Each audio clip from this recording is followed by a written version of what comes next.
Plan of Idaho will come to order. The Honorable Judge Pipler presiding. Be seated, thank you.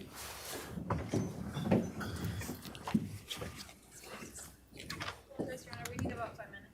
Need 5 minutes?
Are we ready? All right, thank you. All right, this is CR 0124316665, State of Idaho versus Bryan Kohberger. Defendant is present in custody with counsel, Ms. Taylor, Ms. Massoth, Ms. Barlow. The state is represented by Mr. Thompson, Ms. Jennings, Mr. Hurwitz, Mr. Nye, and Ms. Allen. This is the time set for sentencing in this case. The defendant previously entered a plea of guilty to 4 counts of first-degree murder and 1 count of felony burglary.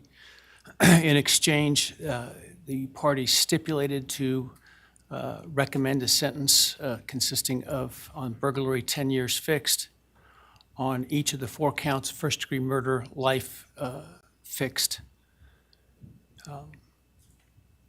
The parties waived pre-sentence investigation.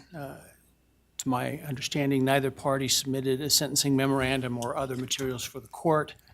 Court is familiar with the file and the evidence submitted previously by the parties as it has reviewed them throughout the case and in anticipation of trial. Is there any legal cause why sentence should not be imposed at this time? No, Your Honor.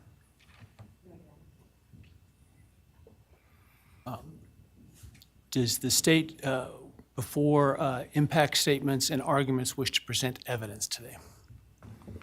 Your Honor, the state does not intend to present evidence in a documentary sense. We have provided the court through the clerk with photographs that we would like to use during the course of our sentencing argument. Sure. All right. Thank you.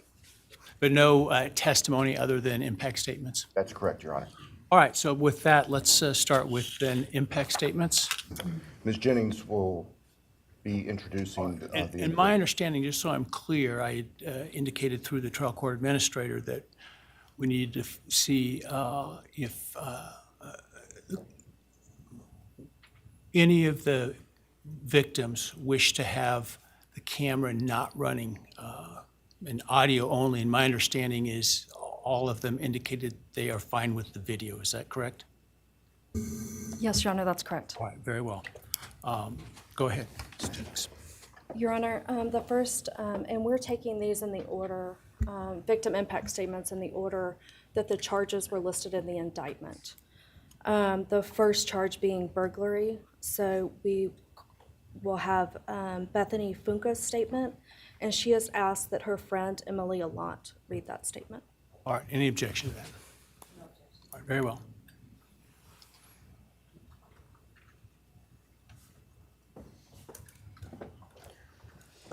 Thank you, Your Honor. I'll be speaking on behalf of Bethany, and so, yeah, here it reads. My name is Bethany Funk, and I was roommates with Maddie, Kaylee, Zana, and Ethan.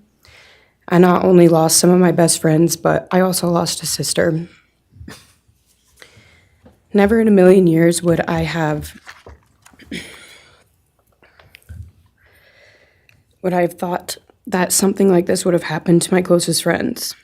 I thought that we were going to wake up and go upstairs, see them and tell them how they had scared us and that they were going to tease us about how we are constantly scaredy cats.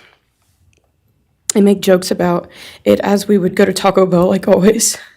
But sadly, that is not what happened and what turned out to be my worst nightmare. When I first woke up that morning, I had no idea what happened. I woke up around 7 with a terrible toothache, so I called my dad, who is a dentist, and he asked what I should do. He told me to take Advil, so I did, and I went back to sleep. I was still out of it and still didn't know what happened. If I had known, I of course would have called 911 right away. I still carry so much regret and guilt for not knowing what had happened and not calling right away, even though I understand it wouldn't have changed anything, not even if the paramedics had been right outside the door.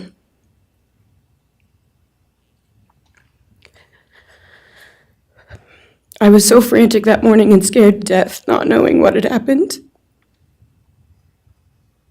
And when I made the 911 call, I couldn't even get out the words. And from then on, I don't remember a thing. It was like my brain wiped that whole memory. That was the worst day of my life. And I know it always will be.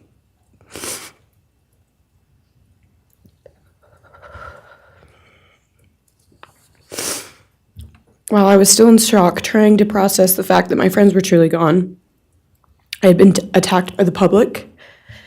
I was grieving, numb, and unsure of what had happened was even real. And at the same time, I was getting flooded with death threats and hateful messages from people who did not know me at all or know the dynamic of our friendship. Social media made it so much worse, and strangers made up stories to entertain themselves. The media harassed not just me, but also my family. People showed up at our house.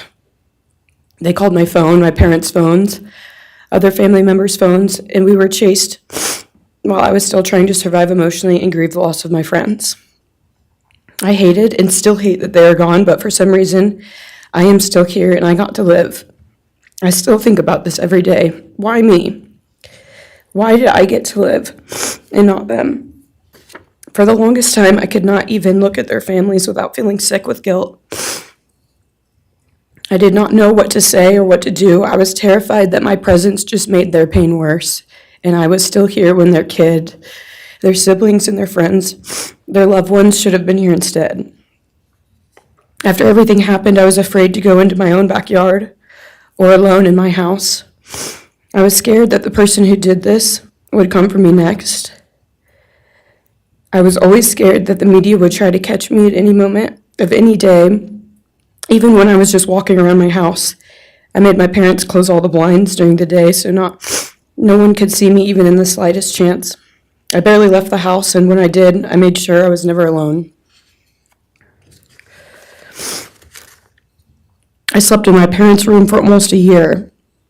I made them double lock every door, set an alarm, and still check everywhere in the room just in case someone was hiding. And I still check my room every night before, and I double lock it. I have not slept through a single night since this happened. I constantly wake up in panics, terrified. Someone is breaking in, or someone is here to hurt me, or I'm about to lose someone else that I love. The fear never really leaves. For a long time, I could barely get out of bed, but one day I realized I have to live for them. They did not get the chance to keep living, but I do, and I will not take that for granted. So now every day I remind myself to live for them, and everything I do it with them in mind. I am still scared to go out in public, but I force myself to do things because I know that they would want me to keep living my life to the fullest. I am beyond blessed to still be here, and I refuse to take that for granted when they did not get a chance. Our house was not just a house, it was a home. It was where we laughed till we couldn't breathe, make meals, did crafts, binge watch reality shows, played games, and spent lazy days on the couch. It was movie nights, wine nights, morning debriefs, pranks, hot chocolate, cookies, and warmth. I will cherish those memories forever, and I will not let what happened erase how special our home was or how much those memories meant to me. Now I would like to share some bits and pieces of who they were as people and some of the memories that we shared. One of my favorite memories was Halloween, and we all went to Sigma Chi. But instead of partying, we just sat in an apartment, talking and laughing all night long. I do not think I've ever laughed that hard in my life. We did not care about the party, we were just happy to be with each other. Zana was 1 in a million. She was the life of the party.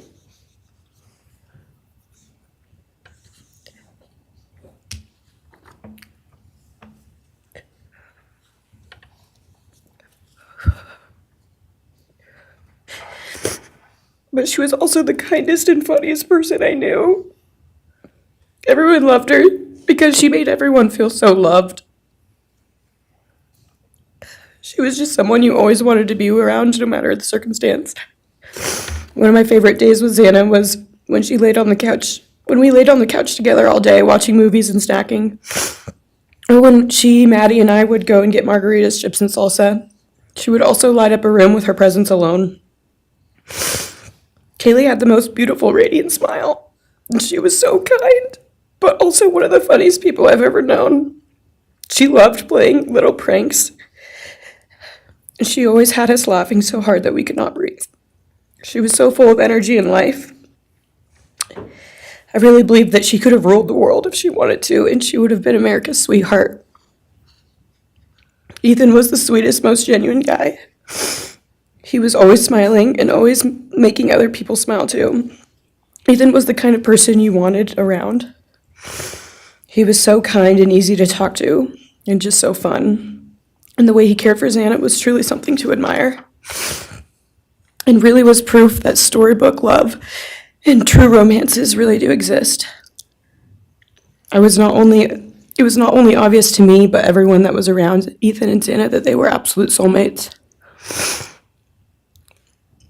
Maddie was not only one of my best friends, but she was the older sister I would have always wanted. There was no one I looked up to or admired more than Maddie.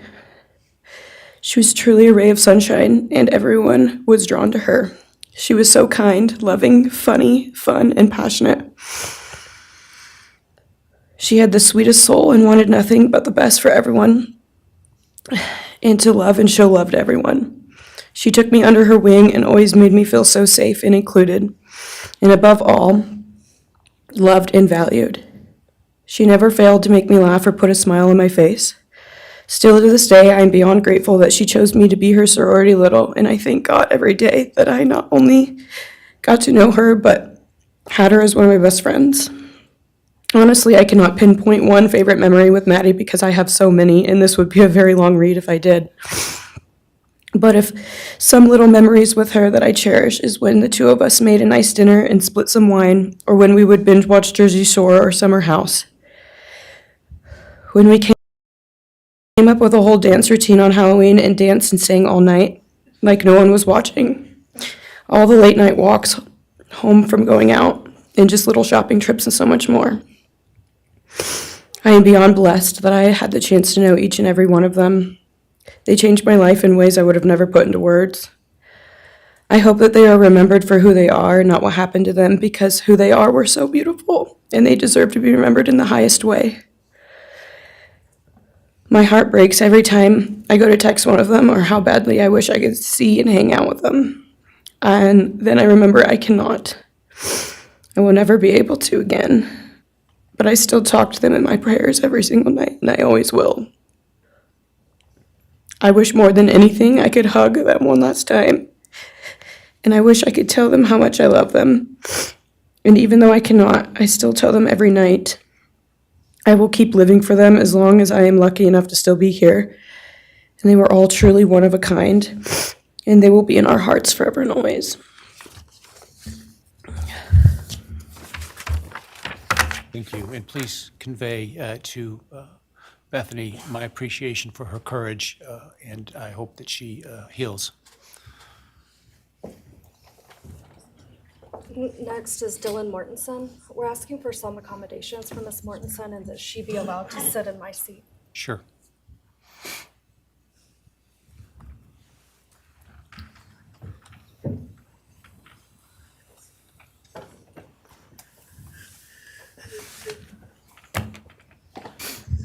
Dylan, just take your time, all right?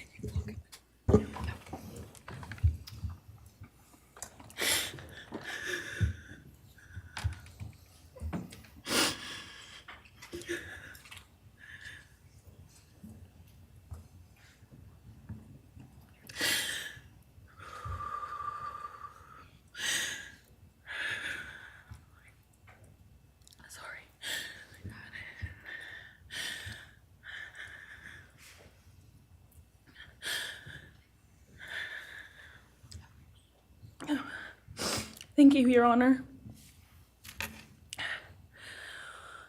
What happened that night changed everything. Because of him, 4 beautiful, genuine, compassionate people were taken from this world for no reason.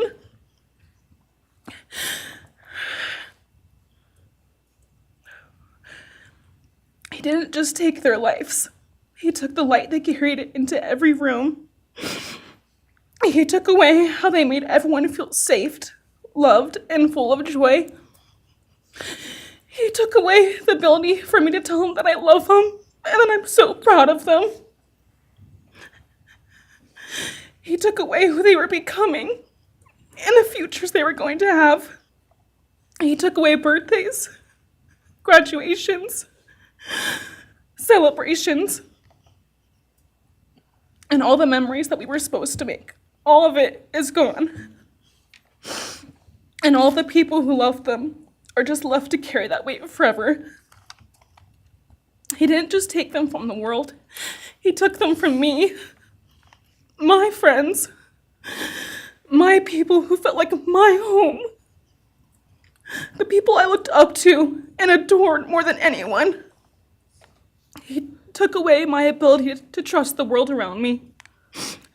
What he did shattered me in places I didn't know could break. I was barely 19 when he did this. We had just celebrated my birthday at the end of September. I should have been figuring out who I was.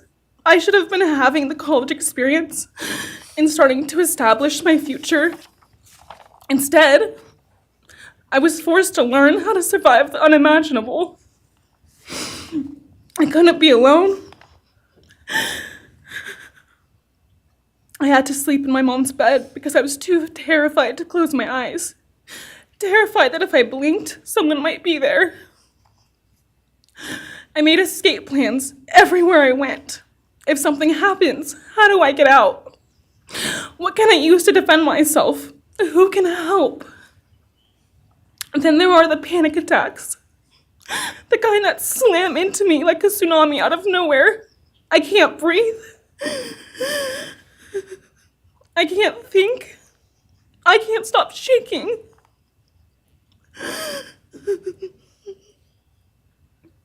All I can do is scream because the emotional pain and the grief is too much to handle.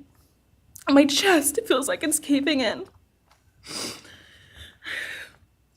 Sometimes I drop to the floor with my heart racing, convinced something is very wrong.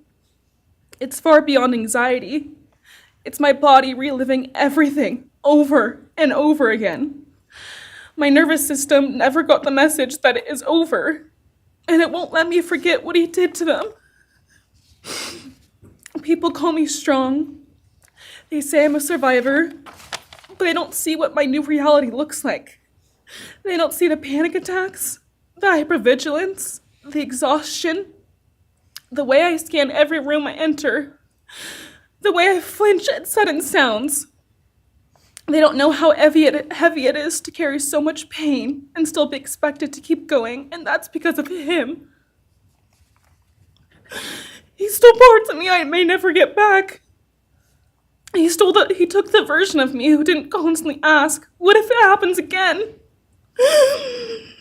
What if next time I don't survive?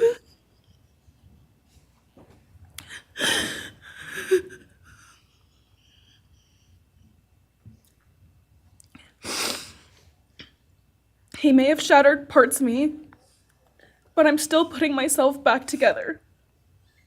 Piece by piece, I'm learning how to live in this new version of life. It is not easy. It hurts, but I'm still trying. Still trying, and I'm not trying just for me. I'm trying for them, my friends. About a year ago, I had a dream about them. I got to say goodbye. I told them I won't be able to see you again, so I need to tell you goodbye. They all kept asking why, and all I could say was, I can't tell you, but I have to. When I woke up, I felt shattered and heartbroken, but also strangely grateful. Like maybe in some way that dream gave us the goodbye we never got. Still, no dream can replace them, and no goodbye will ever feel finished. He is a hollow vessel, something less than human. A body without empathy, without remorse. He chose destruction. He chose evil. He feels nothing. He tried to take everything from me.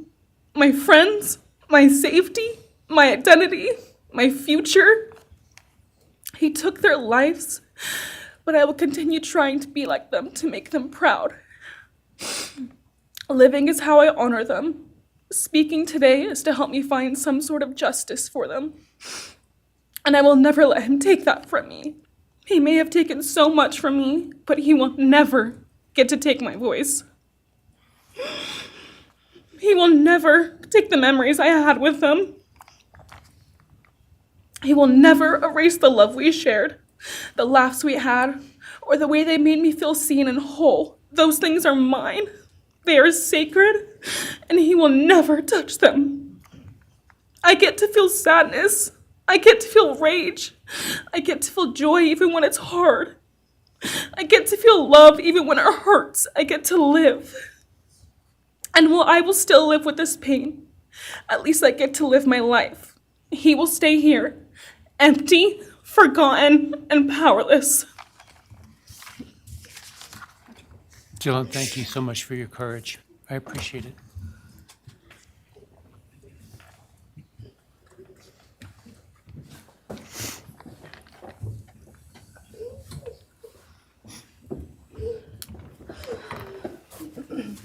Next, we have members from the Madison Mogen family. First would be Scott Laramie, Madison Mogen's stepfather.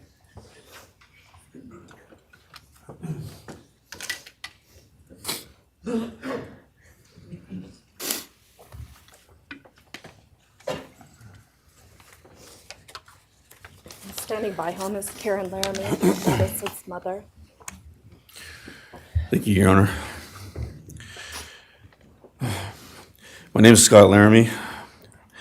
I'm Maddie Mogen's stepfather and the husband of Maddie's mother, Karen Laramie. I will read this victim impact statement on behalf of Karen and myself. Maddie was our gift of life, our purpose, and our hope. Maddie quickly became Karen's joy, identity, and purpose in life. I joined Maddie's life when she was 2.5 years old. The experience transformed me into a life of joy, love, and family. Maddie was bright, beautiful, kind, empathic. She listened carefully to others and was observant, seeing and caring about the hearts and the minds of all she encountered. She loved music and music festivals. She had a wonderful sense of humor. She excelled in school. She was an easy child to raise, almost never requiring discipline, and almost always giving us parental joy. One time Karen remembers disciplining Maddie as a little girl. Maddie responded, "You broke my heart," which of course melted ours. She had a keen wit, even at that young age. As she transitioned into teenage years, she prioritized us and extended family over many of the distractions that capture teenagers. She showered us with her presence and love at family events, barbecues, picnics, birthdays, holidays, and others. She spent countless hours with her papa, her Uncle David, Aunt Nadine, and her other close family and friends.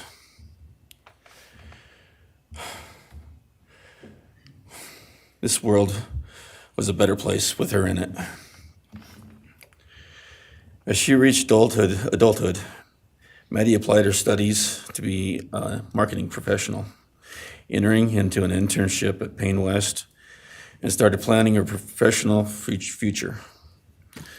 As with all things, she involved Karen and myself in the joy of her journey. As she transitioned into womanhood, Karen and I continued to be astounded at this wonderful and accomplished person we had created. All parents dream of their children accomplishing more than them. We realized this dream, all we had not become, she was becoming. Karen and I are ordinary people, but we lived extraordinary lives because we had Maddie. Maddie was taken senselessly and brutally in a sudden act of evil. She was taken along with the young, promising, and bright lives of Kaylee, Zana, and Ethan. First, we felt disbelief. Next, we felt disorientation. Then we felt grief overcome us. Our grief is compounded even more for the Goncalves, Kernodle, and Chapin families. We speak of hope and healing, and we do have hope and some healing. But the vast emotional wound will never fully heal.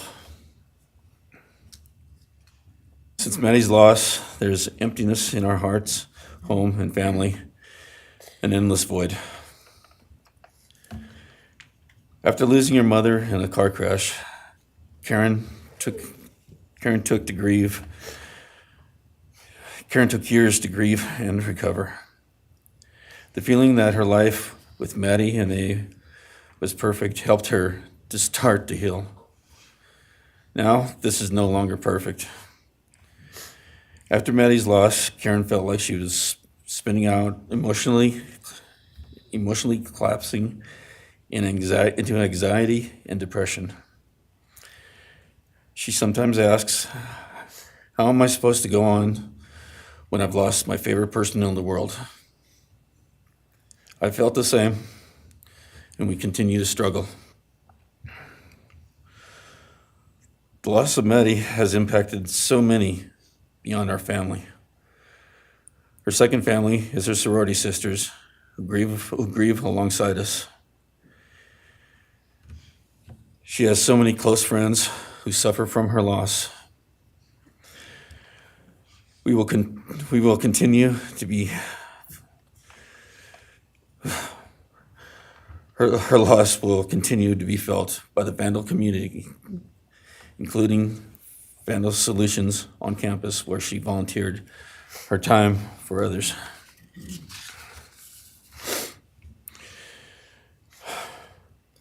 It helps us to know Maddie is in heaven now, freed from the trials of this earth. We, however, continue to live on without the grace and support of her presence. We will grow old without our only child, our bright, beautiful friend and daughter. In the end, there are no words that can accurately capture the devastation of losing Maddie. We will endure, and we will go on. For Maddie, we will not let our grief consume us. For Maddie, we will continue to love and care for our family and friends, including the families of Kaylee, Zana, and Ethan. We will remain united with them. We can only hope that others out there suffering similar losses can look to us and see that we can overcome hatred, darkness, and evil. We know the law allows us to comment on the defendant and his sentence. As for his sentence, we support the plea agreement. Society needs to be protected against this evil.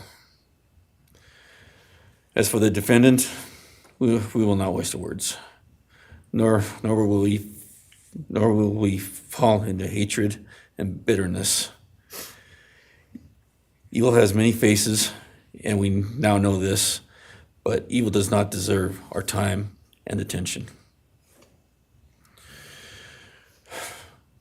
We are done being victims. We are taking back our lives.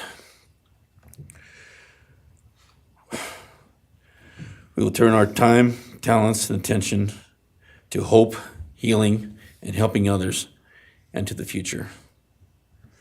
We invite all those who have suffered with us on this to join us in our journey.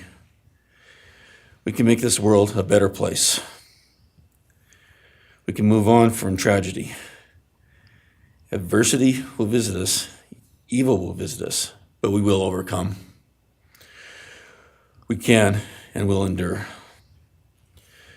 Karen and I express our gratitude to Your Honor and to the prosecution team for allowing us the opportunity to make this statement. Thank you.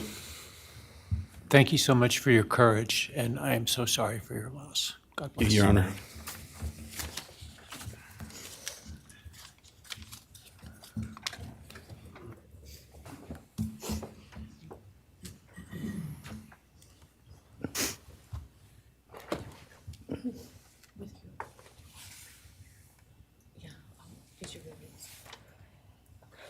Your Honor, this is Leander James. He's the attorney for the Mogen family and victim advocate. He'll be reading a statement for Karen Laramie.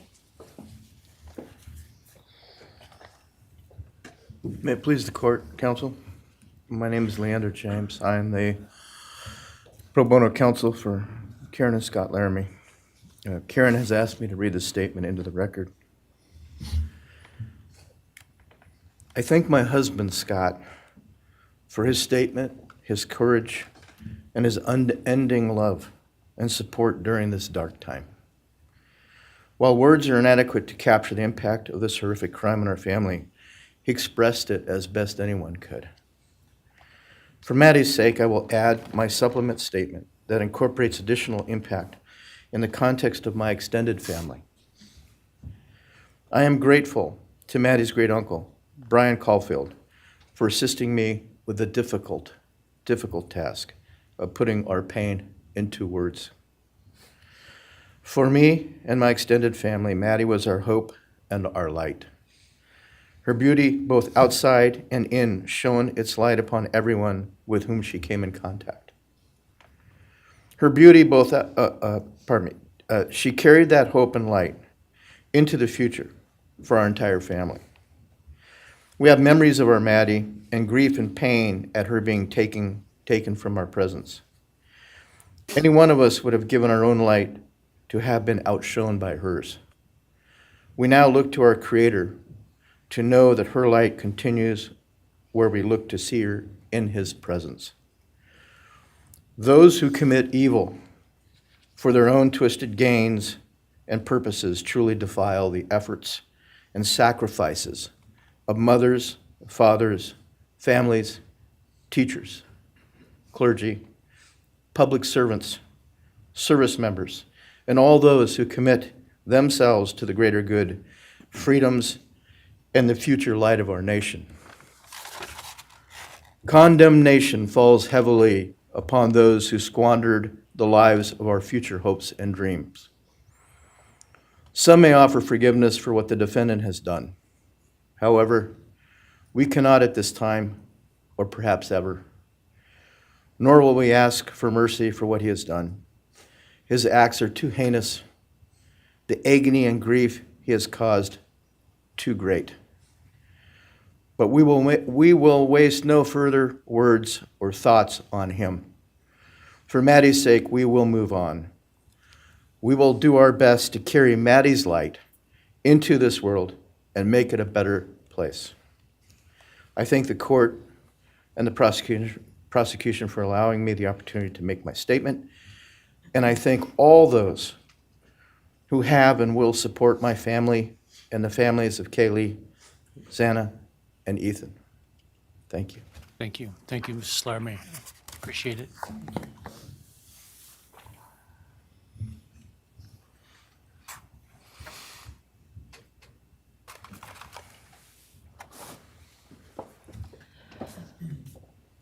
Next is Ben Mogen, the father of Maddie Mogen.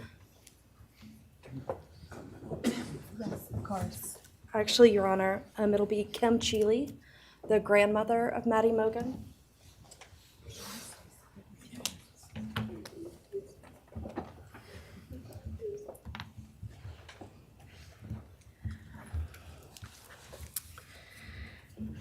My name is Kim Cheeley. I was Maddie Mogen's paternal grandmother, as Ben Mogen, her father, is my son.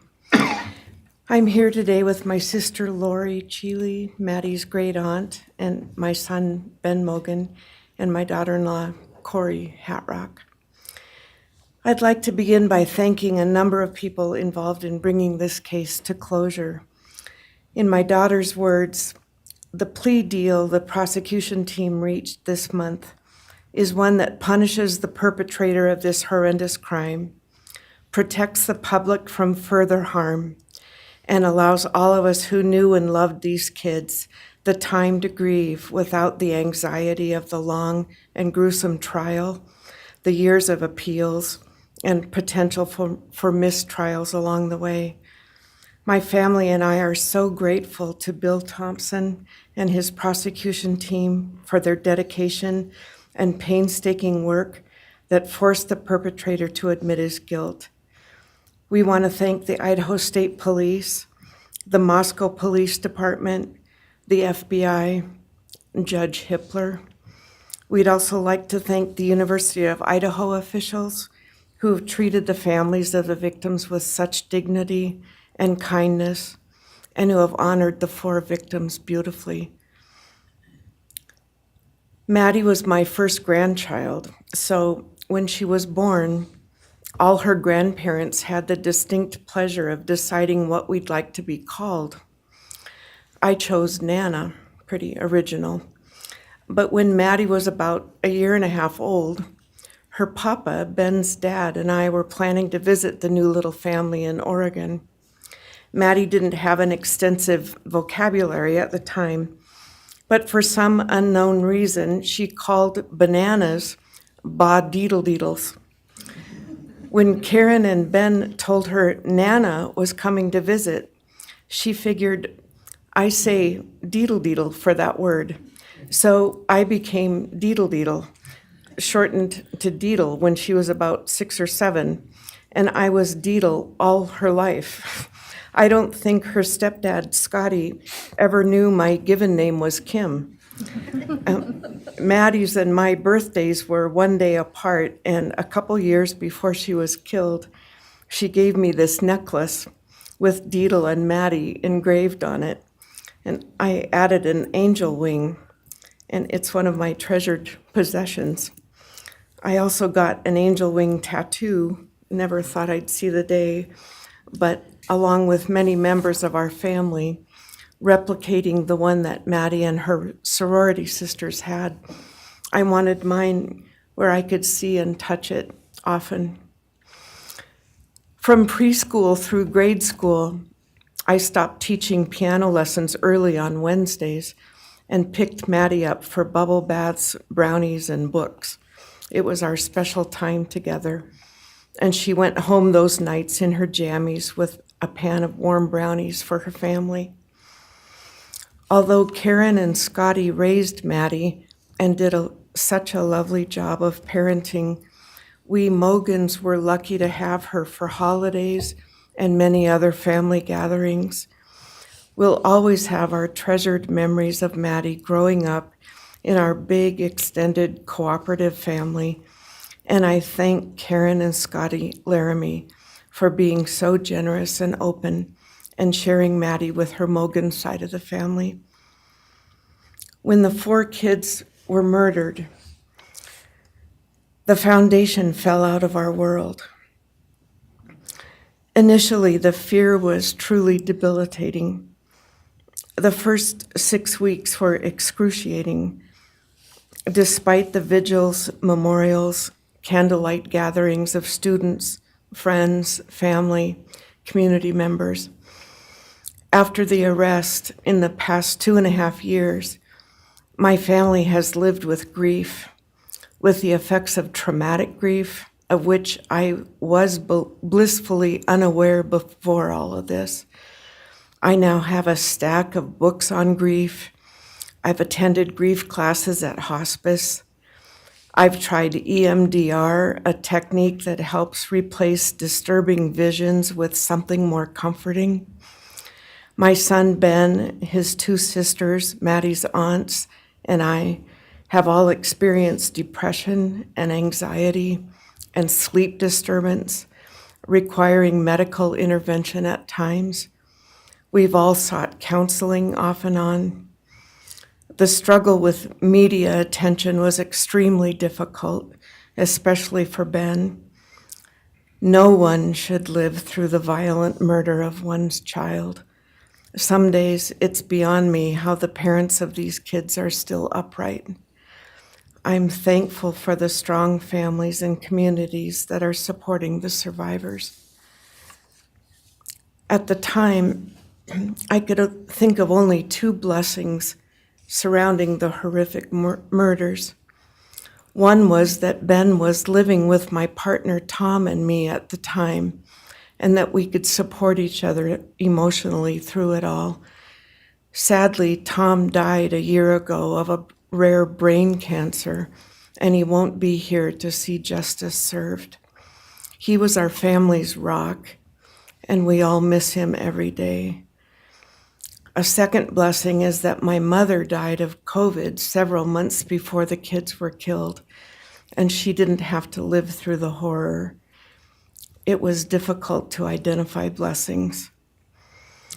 So we've all lost our dear child and a future with her. I ache for the loss of the dreams that she and her true love, Jake, held. And my heart goes out to Karen and Scotty and your side of Maddie's family. You've had more than your share of loss.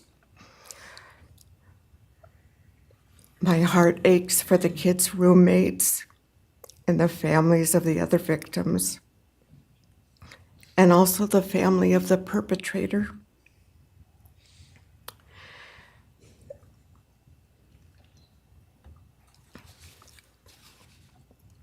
Going forward, we Mogens are choosing to put our energy and focus into honoring Maddie's too short life and sweet spirit by celebrating Maddie May Day, which my 2 daughters established.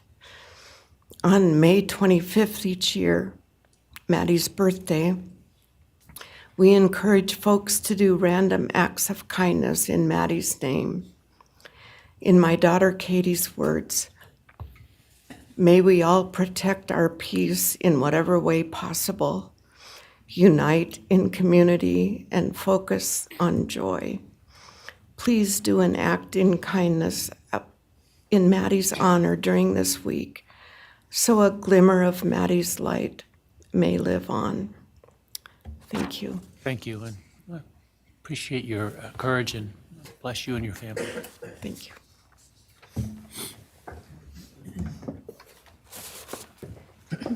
Now it's Ben Mogen, Maddie Mogen's father.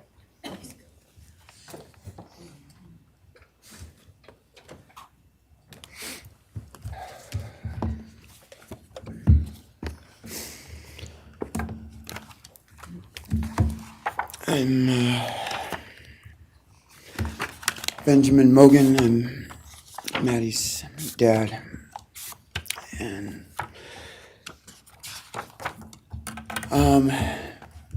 first I just want to say thanks to all the people that helped bring this all to a close. I know it's not the resolution that everyone, wanted, but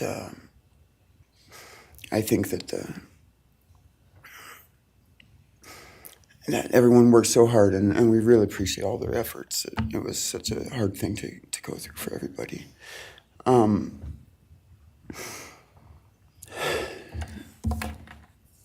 Maddie was my only child that I ever had.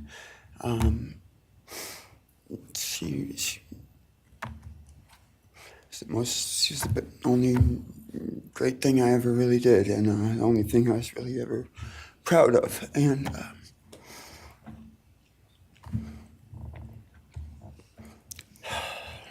I thought we would have the rest of our lives together to be together and to know each other, and I took for granted the times, she was in college, and I thought, oh, well, we'll have the rest of our lives to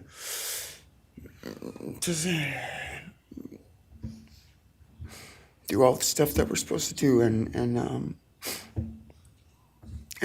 she was just about done. She actually earned all of her credits for her college degree, and Karen and Scotty and I got to go and get her diploma that she actually earned, and she deserved every bit of that. And but I thought that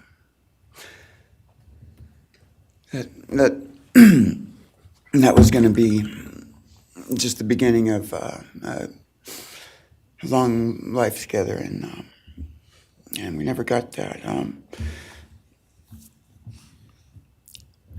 Karen and Scotty did such a great job raising her after Karen and I split up, and I'm so thankful for Scotty and the role that he played in her life when I wasn't able to.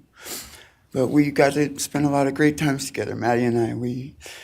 She was my favorite person to go to a concert with.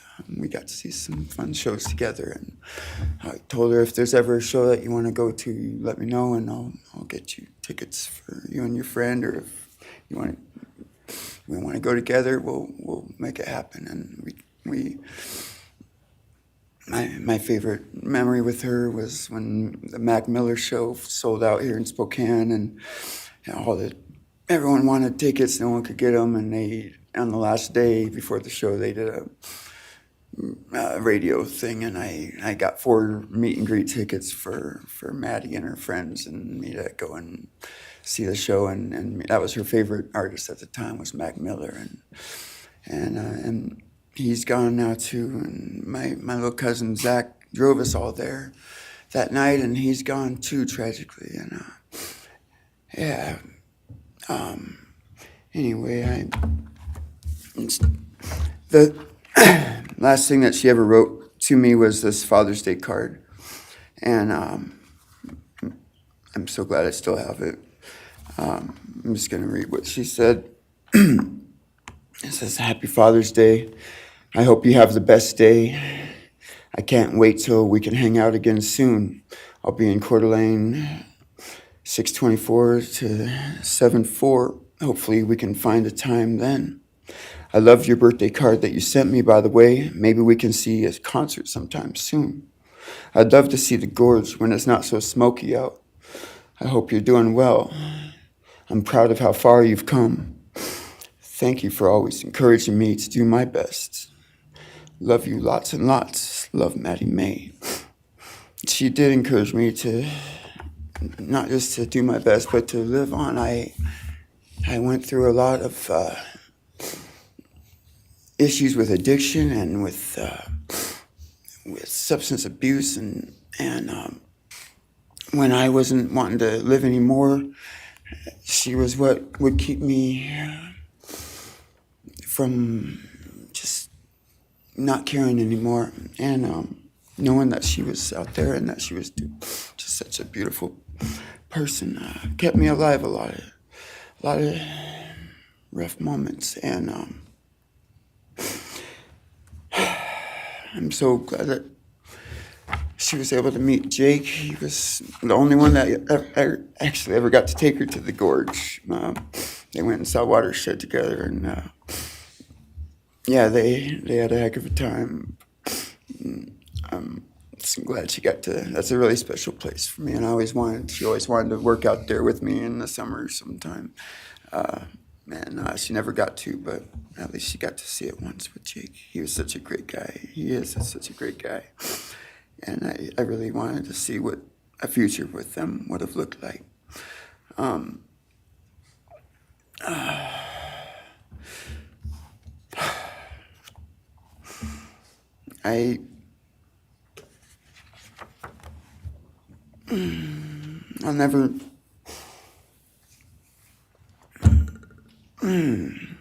never be able to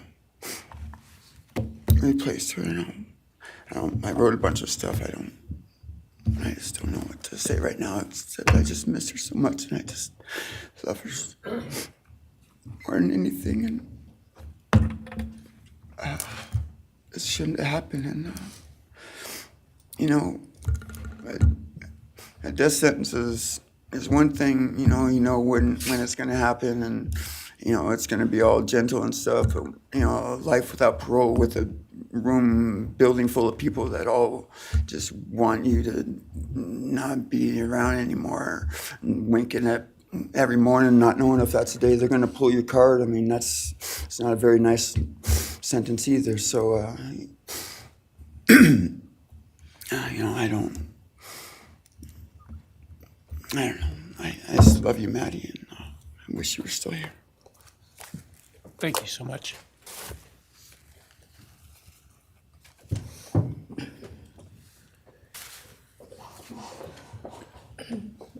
Your Honor, next would be members from the Kaylee Goncalves family. First will be her father, Steve Goncalves.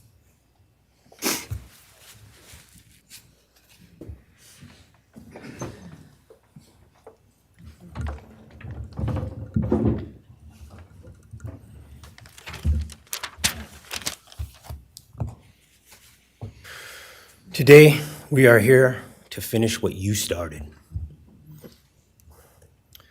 Today, you've lost control. Today, we are here to prove to the world that you picked the wrong families. The wrong state, the wrong police officers, the wrong community. You tried to break our community apart. You tried to plant fear. You tried to divide us. You failed. Instead, your actions have united everyone in their disgust for you. I just learned from these lead investigators, to their shock, they worked in an investigation and actually worked with Pennsylvania police officers and the federal FBI. You united everyone. Everyone was united after you. None of us are divided. We are united in our disgust and our love for these children. Today you have no name. Because when this all started, we all came together and we said, let's stop even talking about his name and just use initials. So even the media just calls you BK. That's all you are. Looking back when the police officers knocked on my door, told me what happened to my child, told me what happened to Maddie Mae, I don't think he was even out of the driveway before my kids turned around, looked at me and said, "What do we do, Dad?" I told him, "You get to work. You get your ass to work." And we started calling, we started texting, we started emailing. And you know what? Within hours, we had your white car on the camera. We knew from the very beginning we had you.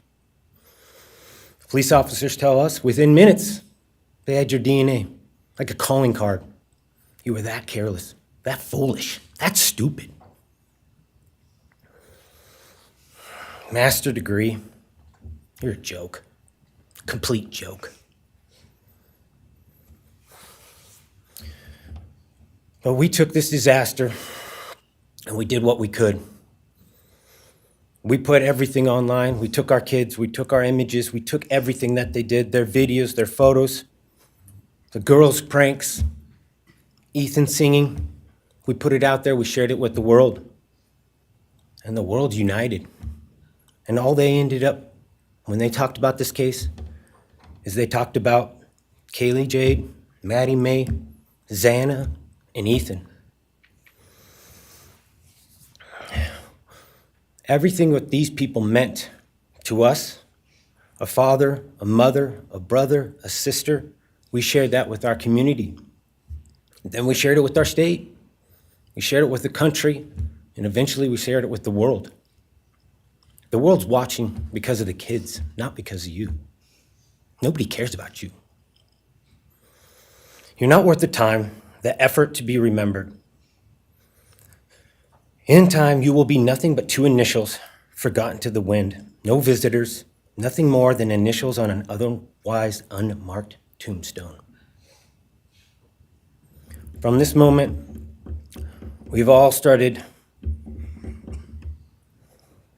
From this moment, we will forget you. We want to all leave in closing. One last thing. You picked the wrong family, and we're laughing at you on your trip to the pen. That will be today or tomorrow. I'll close with, God bless all the men and women that worked on this case and all the hard work that you guys did. You guys allowed us to grieve and allowed us to get through this. The amount of work that you guys put together and the way that you guys put it together was beautiful. There was hard times to be expected, but thank you all, and God bless. Thank you.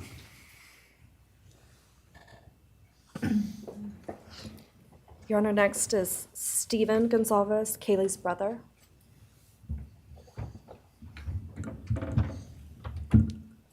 Stephen's actually gonna pass, I'm gonna go. Okay. Olivia Goncalves, Kaylee's sister. Hello, I'd like to start by thanking the court for allowing me the time and opportunity to speak today. My name is Olivia, and I'm the big sister of Kaylee Goncalves, and I was blessed to love Madison Mogen as a sister too. I'm not here today to speak in grief, I'm here to speak in truth. Because the truth is, my sister Kaylee and her best friend Maddie were not yours to take. They were not yours to study, to stalk, or to silence. They were two pieces of a whole, the perfect yin and yang. They are everything that you could never be. Loved, accepted, vibrant, accomplished, brave, and powerful. Because the truth about Kaylee and Maddie is they would have been kind to you.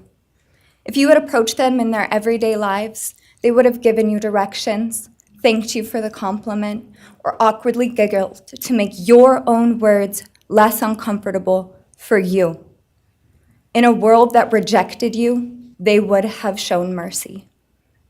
Because the truth is, I'm angry. Every day I'm angry.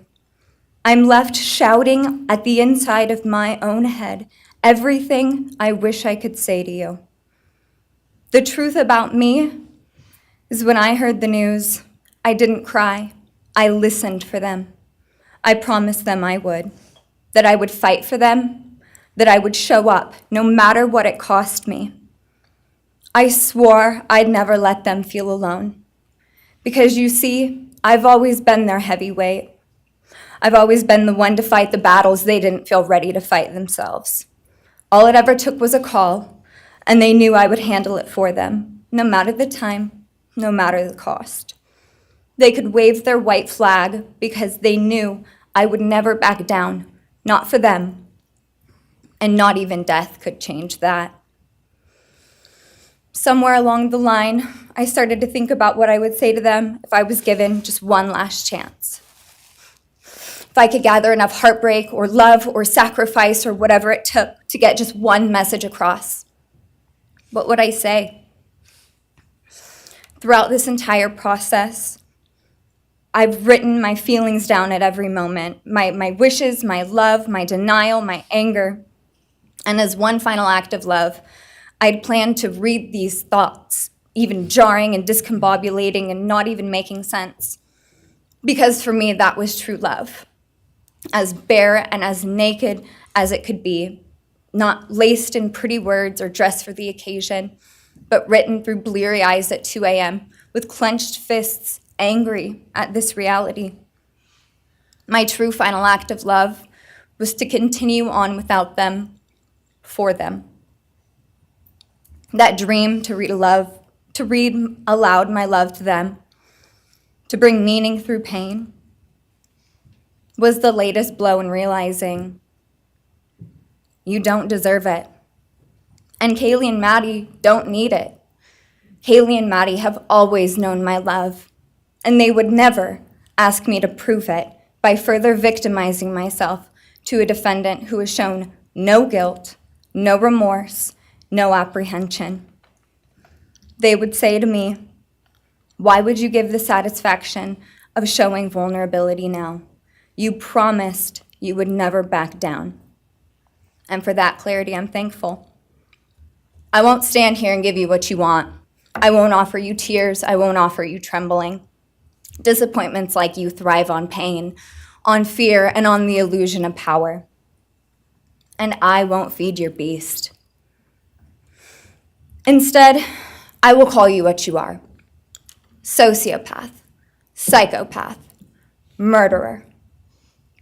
I will ask the questions that reverberate violently in my own head, so loudly that I can't think straight most any day. Some of these might be familiar, so sit up straight when I talk to you. How was your life right before you murdered my sisters?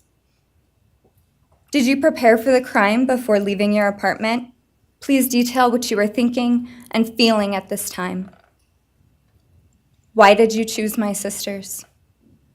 Before making your move, did you approach my sisters? Detail what you were thinking and feeling. Before leaving their home, is there anything else you did?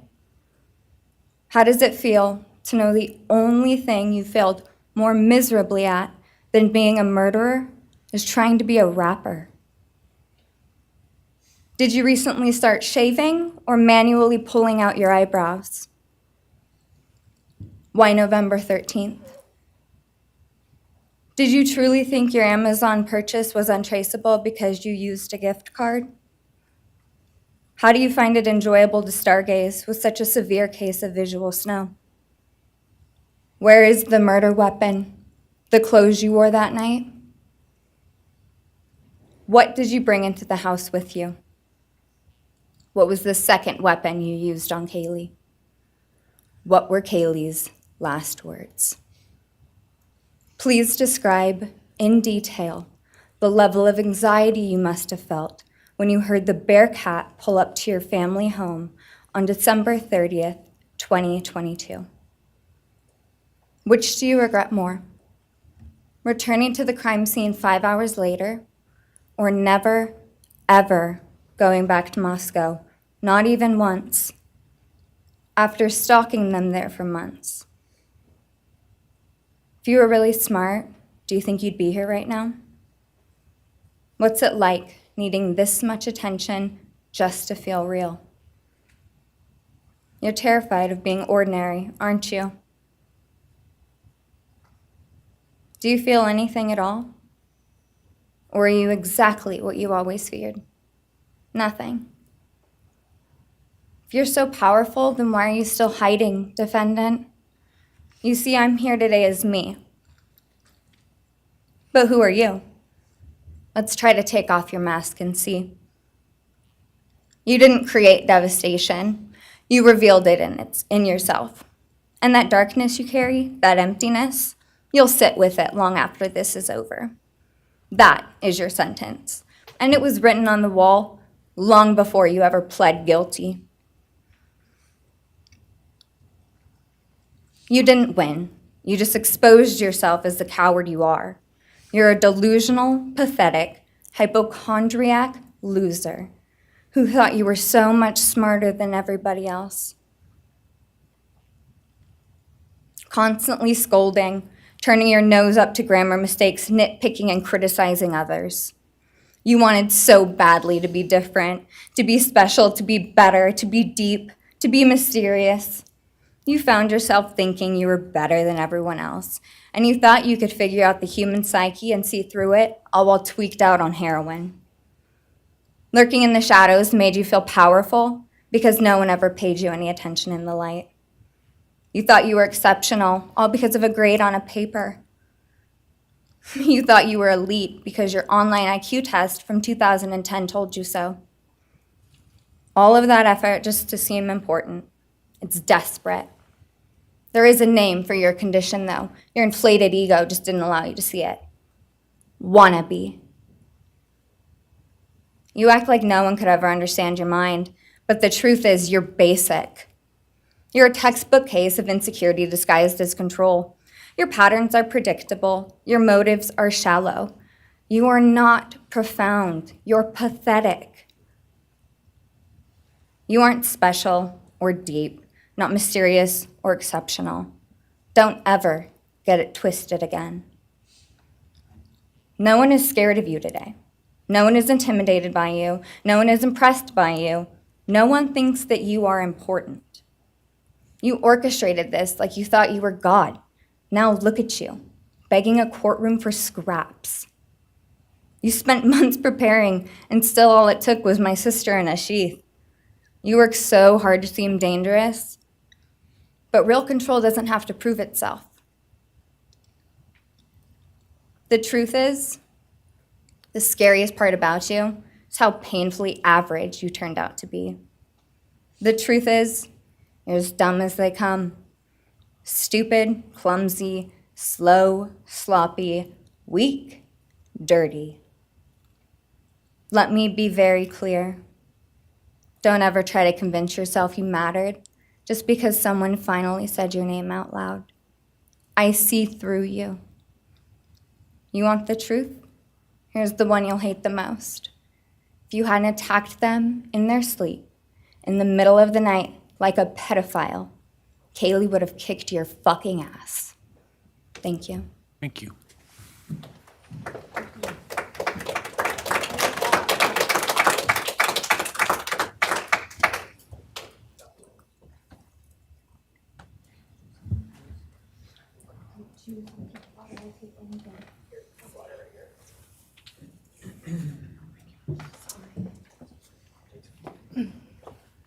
Next is Christy Goncalves, Kaylee Goncalves' mother.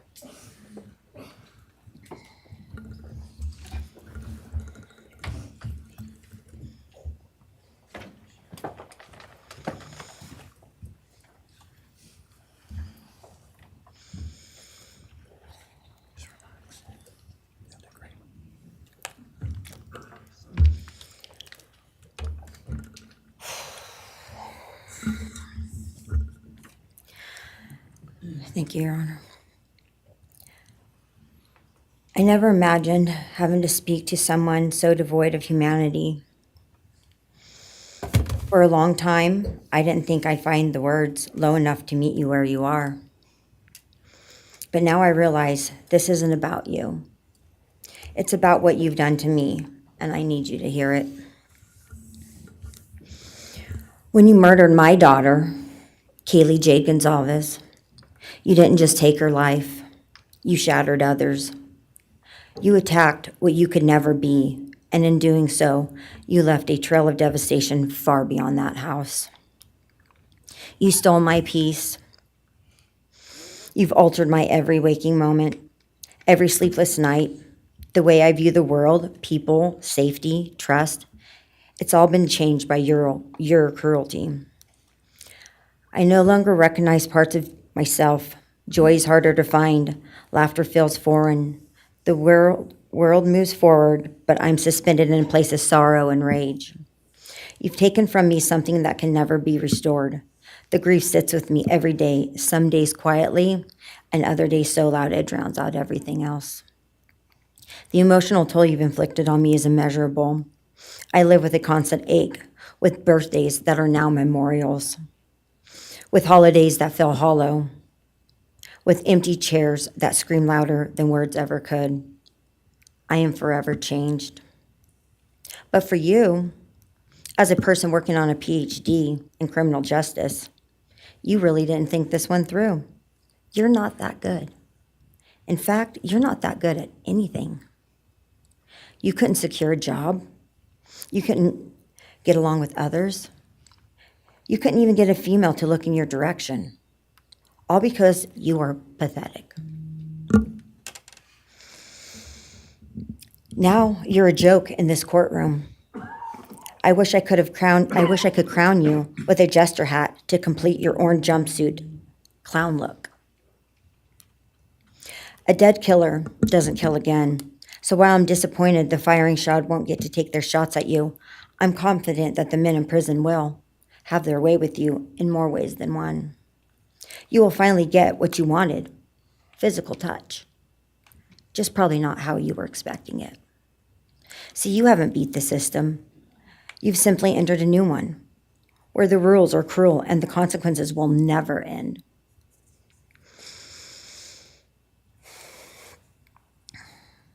You are entering a place where no one will care who you are and no one will ever respect you. You will be forgotten, discarded, used, and erased. You will always be remembered as a loser, an absolute failure. And when those prison doors slam shut behind you, I hope that sound echoes in your heart for the rest of your meaningless days. I hope it reminds you of what we all already know. You're nothing. May you continue to live your life in misery. You are officially the property of the state of Idaho, where your fellow inmates are anxiously awaiting your arrival. But it's okay, because they're there to help you. Hell will be waiting. Quick message from our youngest daughter. Aubrey wanted to say, you may have received A's in high school and college, but you're going to be getting big D's in prison. Thank you.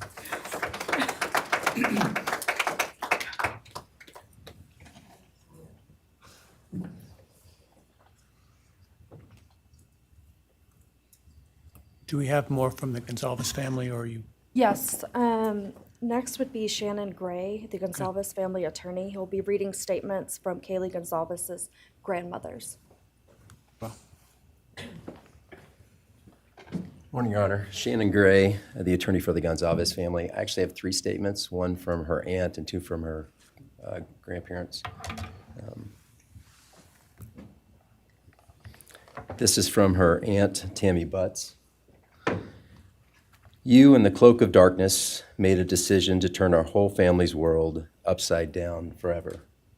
You, in the cloak of darkness, took our Kaylee J. Goncalves away from us all without hesitation.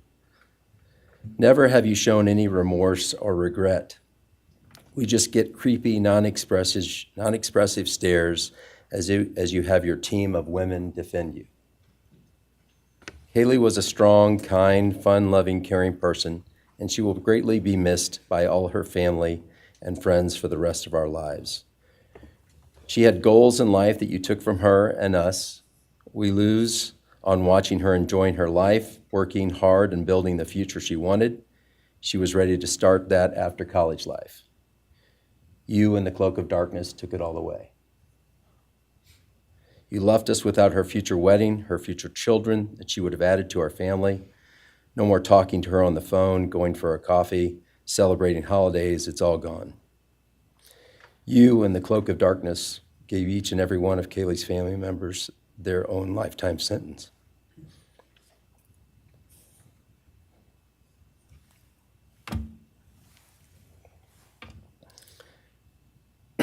You, in the cloak of darkness, also took our Maddie Mae from all of us. She was so genuine, caring, polite. She was part of our family. You came in, harmed our children that were younger women than you in their own beds. You're nothing, you're a coward. It's not right that you have received life.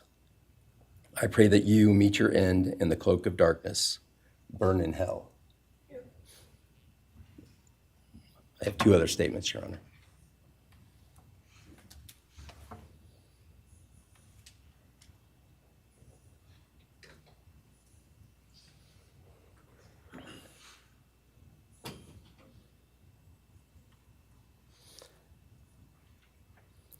This is Linda Lucan's statement. This is Kaylee's grandmother.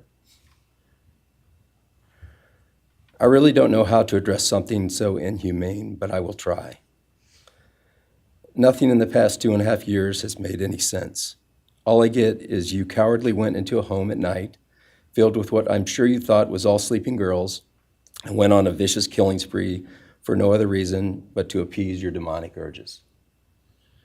You took my granddaughter Kaylee from us, plus 3 other beautiful lives.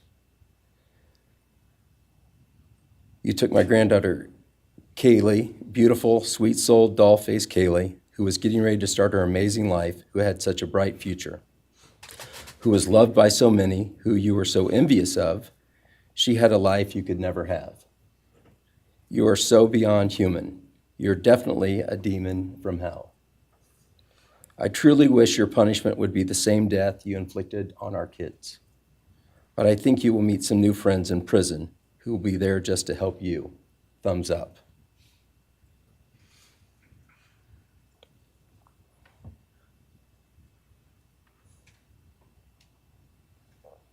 And I have one last statement, Your Honor.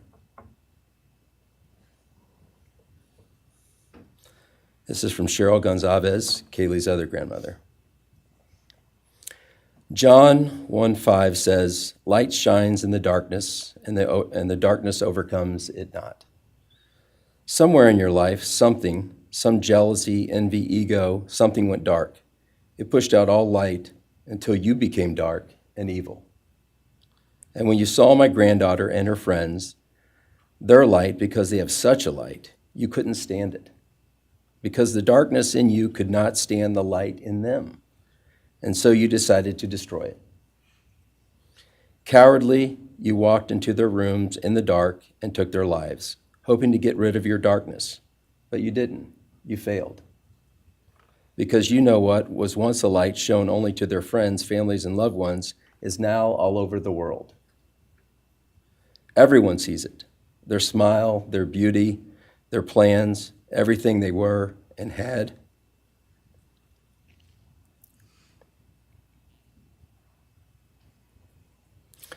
And you think you put a close to it, even that, but you didn't. Because they still exist. They are still light. They are still beautiful. You can never take that away. They will always be in the light of all eternity. And you will be in the darkness because you could not overcome it. You failed. I want you to be gone, more than gone. I want you to be cast out. Cast out from my life, from my family, from this earth. I will not allow your hatred to penetrate into my own soul. You did not get that power. You are evil, and in the end, evil is eradicated. You didn't take Kaylee's light, you spread it into the world. Thank you, Your Honor. Thank you. All right, if the are you moving to a different family now? All right, why don't we take a 10-minute recess, all right?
Be seated.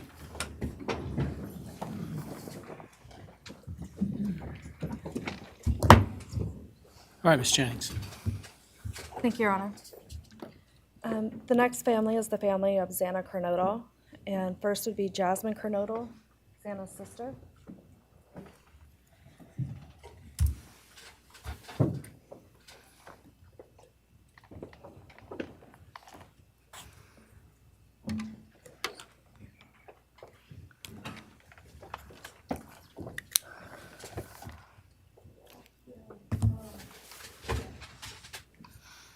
Just want to say thank you to everyone who's been involved in this and just for all the hard work and dedication you guys have put into this. I also want to thank everyone for the support and just my family and friends who've been around through this time. I went back and forth on whether to speak today because the truth is you don't deserve power over my feelings, my words, or me. Thank you. In the end, I realized this moment isn't about you. It's about justice for Zana, Ethan, Kaylee, and Maddie. It's about honoring the beautiful people they were and still are in God's eyes. On November 13th, 2022, a piece of my heart was ripped away. There's no way to ever fully describe the weight of losing my sister, my best friend. No sentence or punishment will ever come close to the justice Zana, Ethan, Kaylee, and Maddie deserve. Zana was everyone's best friend. She was kind, she was funny. She was a gift to each person she was able to make an impact on. Zana was someone I turned to when I needed direction or advice. Although I am her older sister, I often found myself looking up to her. She had a radiant energy that everyone loved, and she always knew the right way to approach a problem. She knew how precious and special life was, and she truly did live every day to the fullest. Yet her story was cut short by an act of evil. I believe in a God whose justice is not bound by this courtroom. I find peace knowing that judgment ultimately belongs to Him. For your sake, I hope one day you feel the full weight of what you did. I hope you take accountability. I hope you truly experience the guilt and you surrender yourself to Jesus Christ. Because no punishment on this earth can ever compare to the isolation and pain of eternal separation from God. Zana deserved more. They all did. But I come here to say this. I am strong. I am brave. I'm a fighter, just like Zana. And you don't get to control how I move forward or what I believe. I walk with the comfort of knowing I will see my sister again. Zana didn't get the future she deserved. She won't be the maid of honor at my wedding, the cool aunt to my future children. I'll never hear her laugh or see her light up a room ever again. But I will carry her with me for the rest of my life. I will live in her honor, fight to be the best kind of woman and someone she's proud of, to make sure the world never forgets who she was. Zana's story doesn't end with what was taken from her. It lives through the love she gave, the people she touched, and the legacy our family will protect. Her light still shines, and her voice will echo louder than this pain. You didn't take that from us, and you never will. Thank you.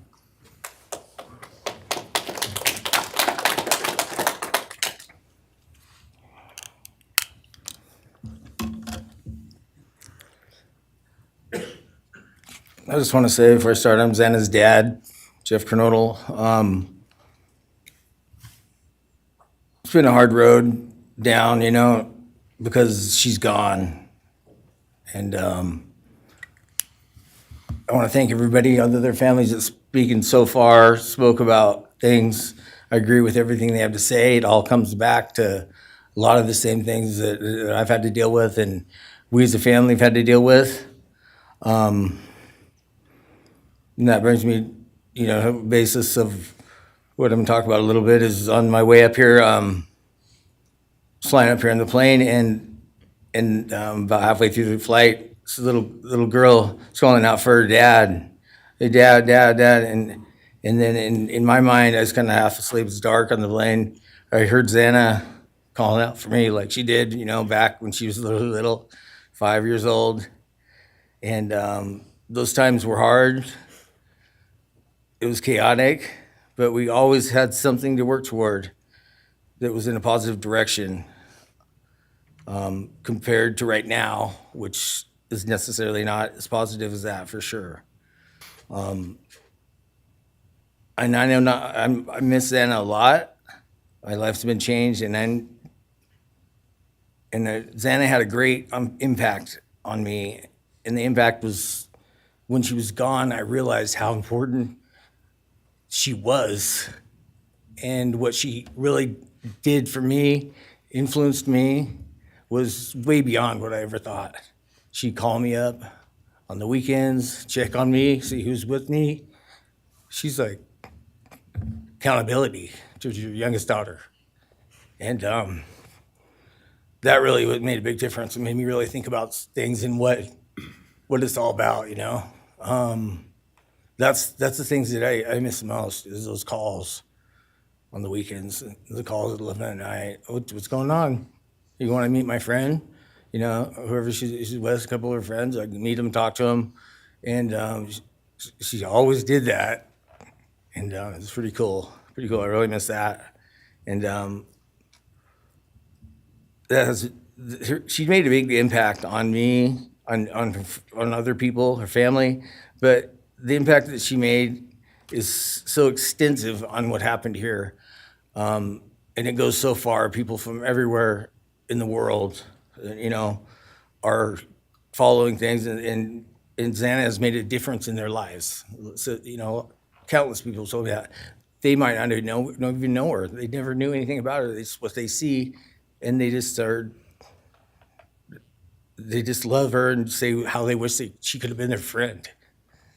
Could have been their friend, could have hung out, and it's like, this is a blessing, this is what the little kid was, and definitely was a big blessing in my life, and so is Jasmine, and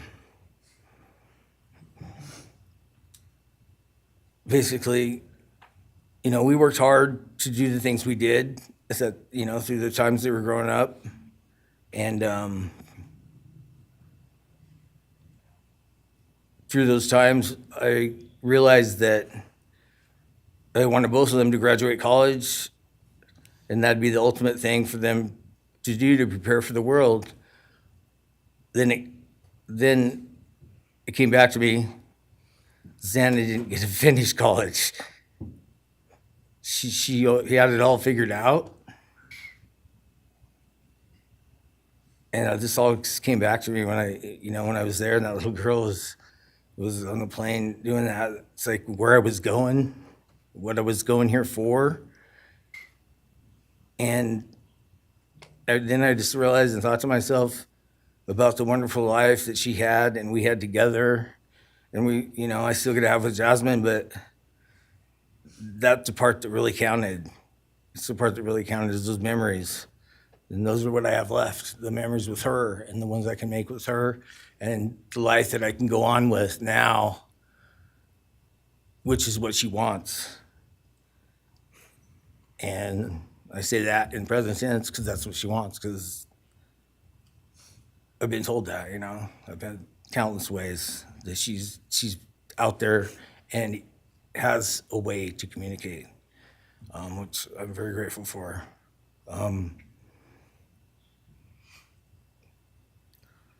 That goes to say that the impact of what happened to them, all 4 kids, goes so much further than just not me, the parents, the families, the community. It goes so far because a lot of kids, in the colleges, just for an example, they lock their doors now. The door wasn't locked in the back. you know, at Penn State or wherever it was, all the colleges I know that I've heard, they all lock their doors now. So maybe the impact that it's gonna make is gonna help out and maybe protect some people. Having this outreach and having the influence of what these kids, what happened to these kids did, you know? All I know is I was 7 miles away when it happened, and she wasn't feeling that good. It was 11:30, and I almost went over to Zana's to say, and I would have been sitting right there in that couch, and you had to deal with me. So they would have had a chance, and I regret that, and I regret not going. But the reason why I didn't is because Zana said, don't be drinking and driving. You got the rental car, don't be drinking and driving, you know, the week before that.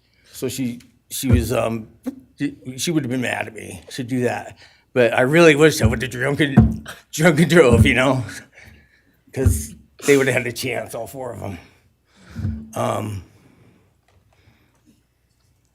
At this point, I just have to go on. We're gonna go on with everything and make things better in my life, because that's what it's all about.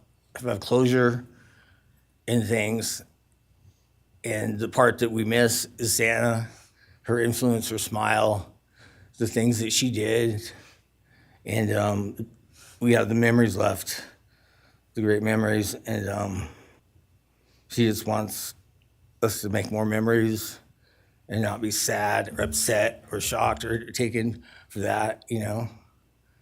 And that's what we're gonna do. We just have to. That's all I got. Thank you for your words and your courage, and bless your family.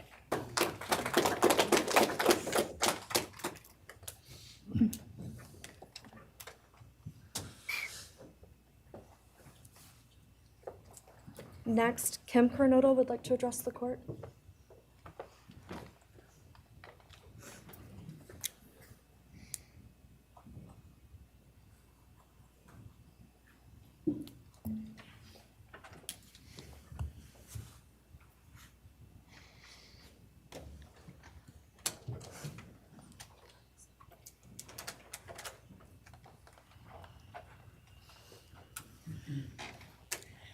Thank you, Your Honor. My name is Kim Kernodle.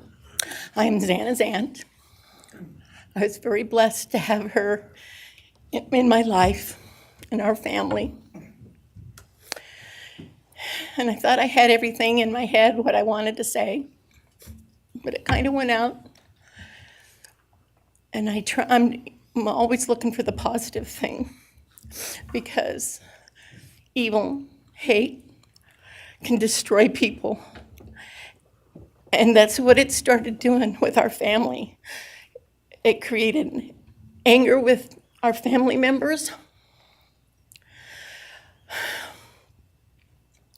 And then I had to look, because Zana was everything that the media, her friends said. She was that fun, loving, high-spirited, beautiful person. And I no longer get to get my nails done with her, have lunch with her.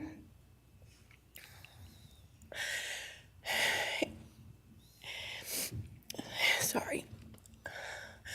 But how I look at it now is this tragedy, this horrible tragedy on all of the 4 children, has brought us closer. You united us with your actions. We're united now, and we're stronger than ever. We have family and friends now that we never knew we had. And, you know, this is probably going to bother everybody, but Bryan, I'm here today to tell you I have forgiven you, because I no longer could live with that hate in my heart. And for me to become a better person, I have forgiven you. And anytime you want to talk and tell me what happened, get my number. I'm here, no judgment, because I do have answers or questions that I want you to answer. And I'm here. I'll be that one that'll listen to you, okay? Thank you, Your Honor. Thank you very much. My name is Stratton Kernodle, and I'm Xana's uncle, Jeff's brother. Sitting here today listening to the stories and feelings and feeling the pain from everybody is a pretty powerful thing. It's each time a statement was read, it sort of would tug into my center core as I felt everybody's anguish. And Zana meant a lot to us, and we loved her very much. But I started thinking about, instead of rehashing everything that everybody else has talked about, I wanted to direct it another direction toward Bryan and what he's done to his family, his parents, his siblings, his friends, his universe. He has contaminated, tainted their family name, and pretty much made a horrible, miserable thing to be ever related to him. And I know that that's what he has to live with, and that has to be his pain. And that's all I have to say. Thank you.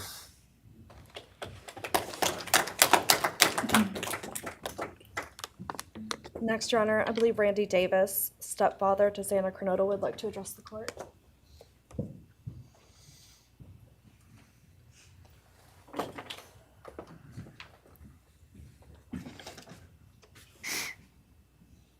Hi, my name's Randy, stepdad of Zana. I just feel the same way we all do.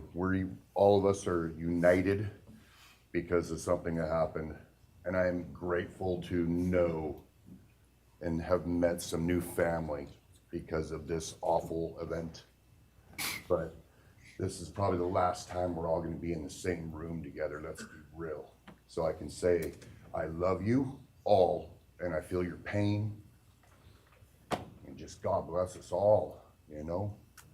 Just get through it. I had stuff wrote up. It was probably best I didn't read it out. Probably get kicked out of here, so. You know, I'll share one thing to you guys, not to you, with Zana. So I was working in North Dakota and came home, and Jazzy and Zana had taken our son Elijah and put him in a dress, makeup, and it was awful, you know. I was like, I don't know. She was funny. I told her she'd be in the movies and be somebody great one day like that. And now she is just above us as an angel with all the other beautiful kids. So let's hold that to our hearts, because this evil thing is not going to take nothing from us. You, man, I don't know what my limits are here, but I'm really struggling, dude. I am struggling, because I want to just be out in the woods with you just so I can teach you about loss and pain. I love God. I wouldn't take your life. That's up to him. But I guarantee you, you are weak. God, I would just give a moment, man, 5 minutes out in the woods. Oh, man. Ooh. You're going to go to hell. I know people believe in other stuff. You're evil. There's no place for you in heaven. You took our children. You are gonna suffer, man. I'm shaking because I want to reach out to you, but I hope you feel my energy, okay? Go to hell.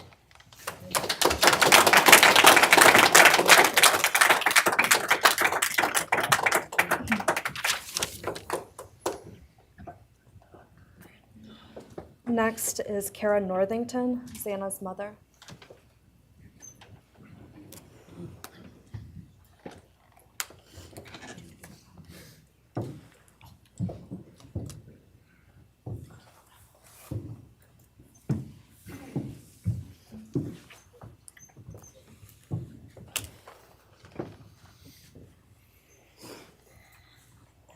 I'm Kara Northington. I am Zana Kernodle's mother.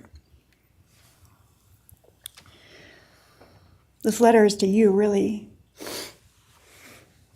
But it is for my daughter, who was murdered by you.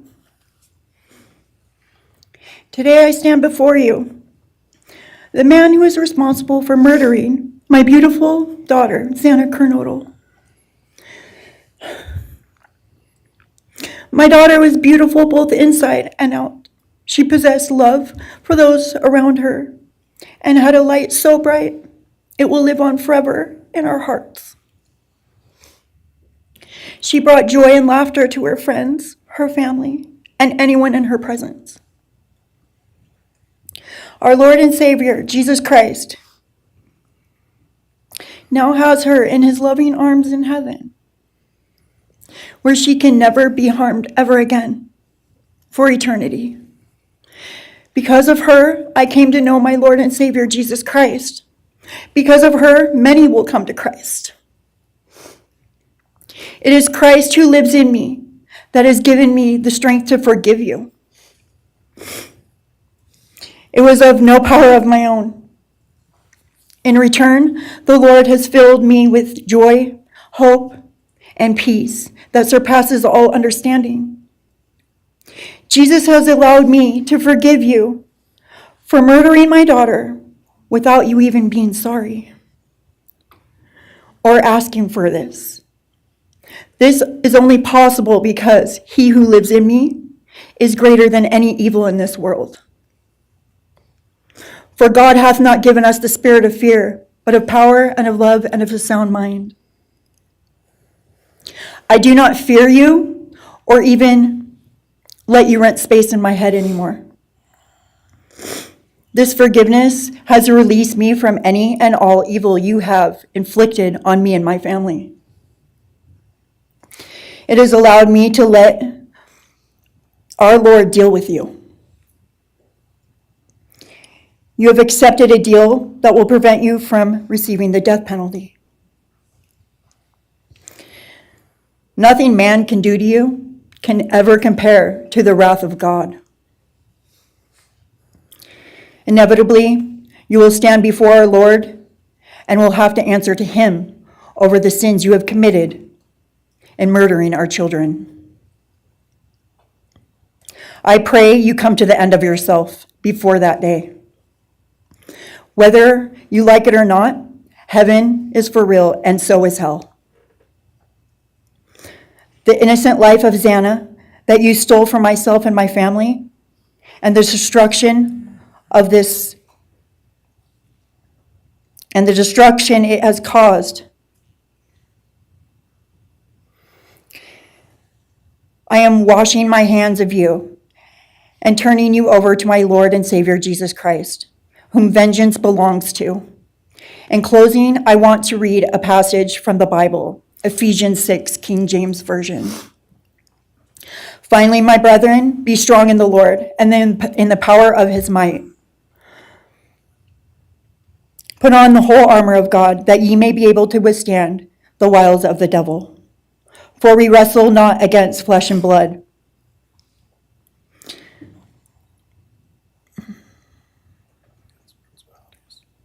but against principalities, against powers, against the rulers of the darkness of this world, against spiritual wickedness in high places. Wherefore, take unto you the whole armor of God, that ye may be able to withstand in the evil day, that ye may be able to stand in the evil day.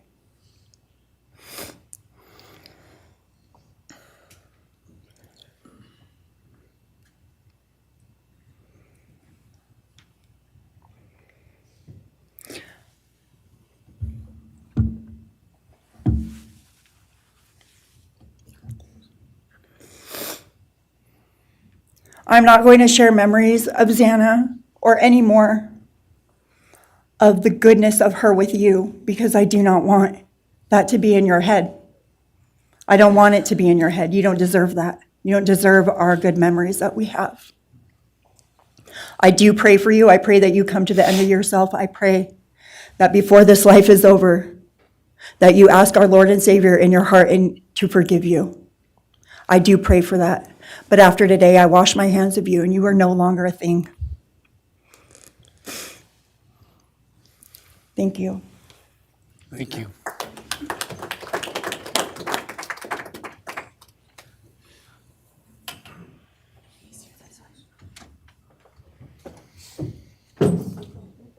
I don't believe the state has any other victim impact statements. Okay.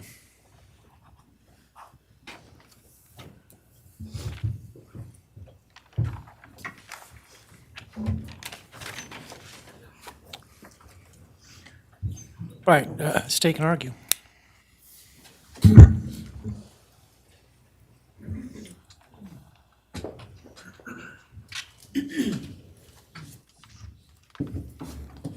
Thank you, Your Honor.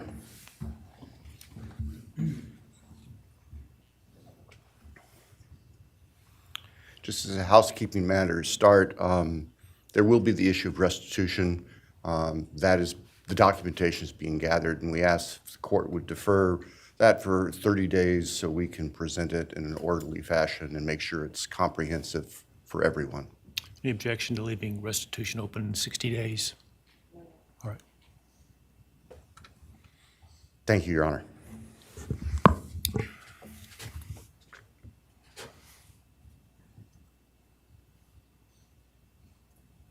I think it's necessary and appropriate to share for everyone here, including the court, the background that brings us in front of Your Honor today for these proceedings. As the record reflects, and as everybody in this courtroom knows, the defendant has pleaded guilty to all 5 counts charged in the indictment. Under oath before Your Honor, he has admitted that the charges against him are true. He has reassured the court that he has not been coerced or threatened to make those admissions. And Your Honor did an extraordinary job in taking the pleas back on July 2nd. We appreciate the court's discipline and insight. The defendant has also waived appeal on the multitude of rulings from this court and Your Honor's predecessor in Latah County on dozens, literally dozens of motions seeking to dismiss the case, seeking to control or limit evidence, seeking to offer evidence that would not be appropriate. And we appreciate the court's consistent rulings based on the law, based on the facts. As Your Honor will recall, on June 18th, it's just really not that long ago, we appeared before this court for arguments on what became the defendant's final motions to this court. Motion where they wanted to offer evidence suggesting that other people were responsible for the defendant's actions, and the motion seeking essentially an indefinite continuance of the trial. It was readily apparent to all of us in the courtroom from Your Honor's comments that those motions were not going to be granted. So we returned to Moscow and continued with what we had been working on for months in preparation for trial. We had no qualms about going to trial if trial was what was necessary and appropriate. The following week after we were in court, we were approached by the defense with an inquiry about a possible plea. And I can tell the court this is the first suggestion ever that there was any consideration, because indeed, the defense had maintained from the beginning that Mr. Kohberger, the defendant, was factually innocent. It's clear that the reality of the evidence and the case that had been investigated and prepared and that we were ready to present in court became a reality. Our reaction, among other things, was to reach out to all the families. And in fact, later that week, on Thursday and Friday of that last week of June, we met with representatives by teams, virtual meetings, with representatives of all the families. And we talked about the status of the case, and the upcoming trial and things that related to the trial. And we also let them know that there had been an inquiry about whether there might be an offer for a plea. And we asked the family members for their thoughts and feelings. And they were candid. And they have been candid since, and we respect that. And we understand, recognize, and acknowledge that there was a difference of opinion among representatives of the different families. We understand that. One of the challenges of this case, one of the unique things about this case is we have multiple victims, each unique unto themselves, their families and friends unique unto themselves, and all of them entitled to their opinions, all of them entitled to their thoughts.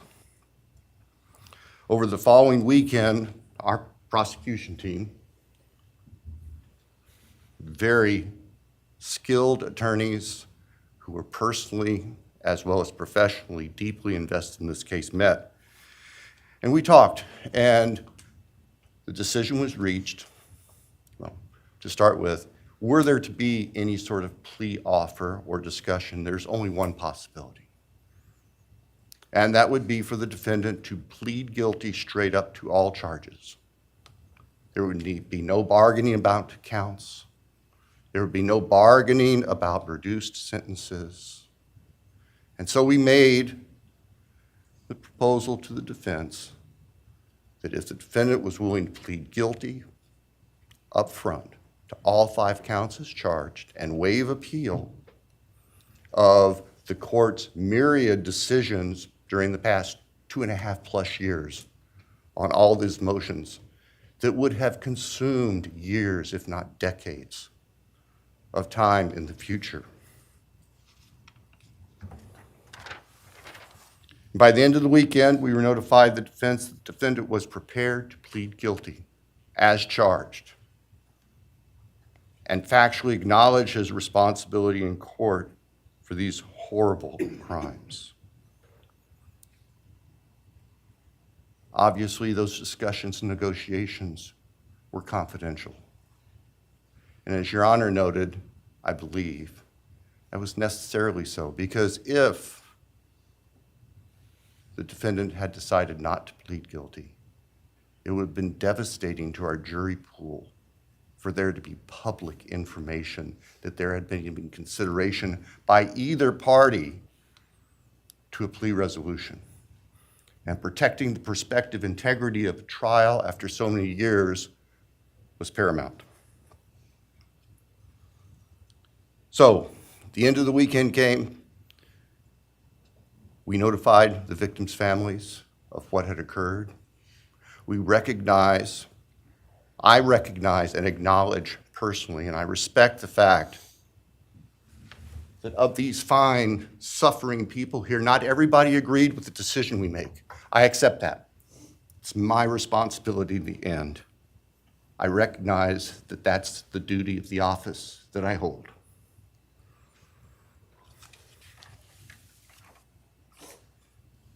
So now, it is time for the judicial system to impose final judgment and close the door on this chapter of these tragedies. As the court is aware, by the agreement of the parties, it is the state's prayer. Perhaps have the Elmo police turned on.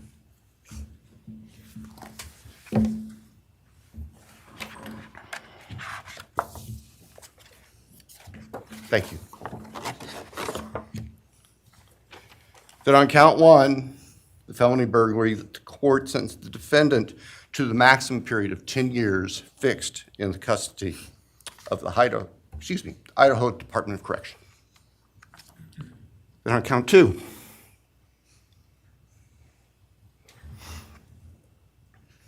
that the court sentenced the defendant to fixed life for the murder of Maddie Mogen. On count 3, that the court sentenced the defendant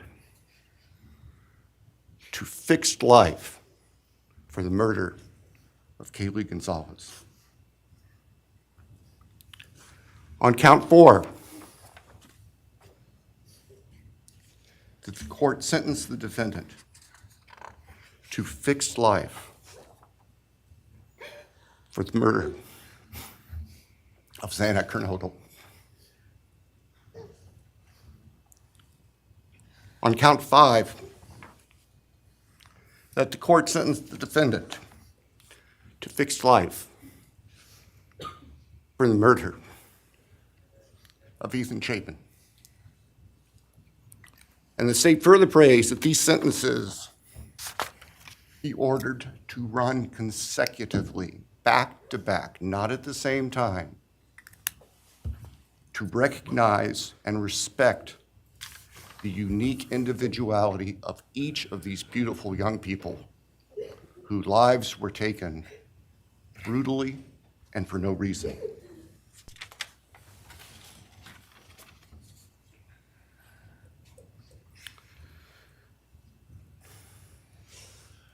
And hopefully now, as we have heard earlier this morning, it is time to afford the families and the friends and the community and the state of Idaho and the nation and the world to move forward. We can't undo, and we can never undo, the horror of what occurred on the early morning hours of November 13th, 2022 at 1122 King Street in Moscow, Idaho. For a long time, the presiding district judge in Latah County was John Stegner, who eventually became a member and a justice of the Idaho Supreme Court. And Justice Stegner often observed that even God cannot change the past. But everyone in this room has the ability to take themselves forward. And we want the judicial system to afford them the opportunity today to do that. From today forward, our memories should be focused on these innocent victims whose lives were taken, on their families, on their friends, on the community. The court has heard discussion, talk today, reminiscences today about a special family that our victims shared, not just their natural, legal, and biological families, not just their university family within their sororities, for example.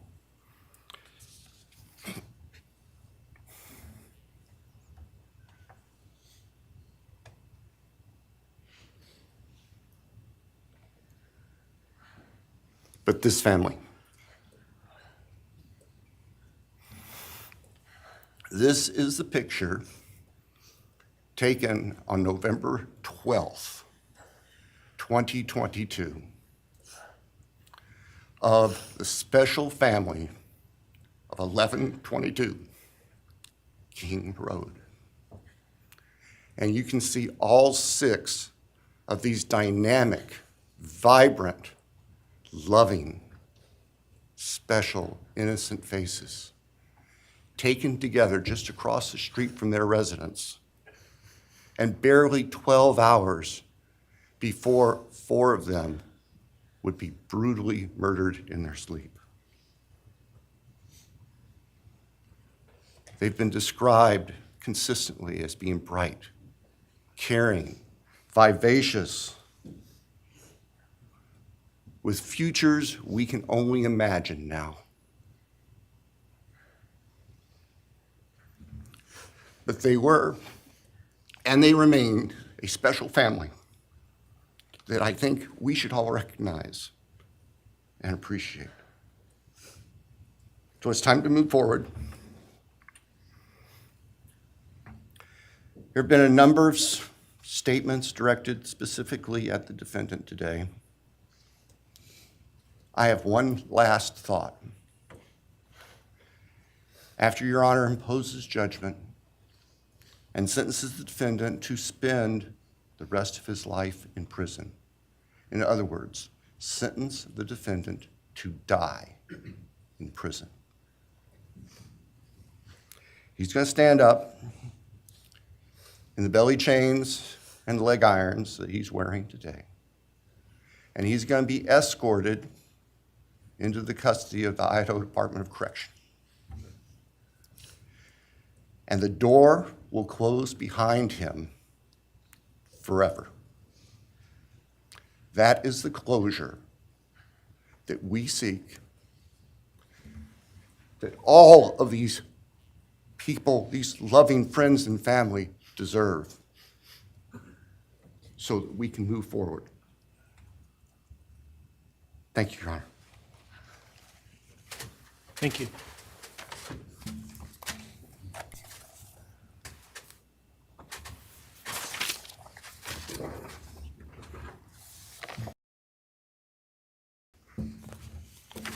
All right, does the defense have evidence to present today? All right. Does defense wish to make argument today? Runner, we do not wish to make arguments. Mr. Kohberger, along with his legal team, is prepared for the court to enter judgment. All right, Mr. Kohberger, you have an opportunity to make a statement if you wish to. I take it you are declining. I respectfully decline. Well,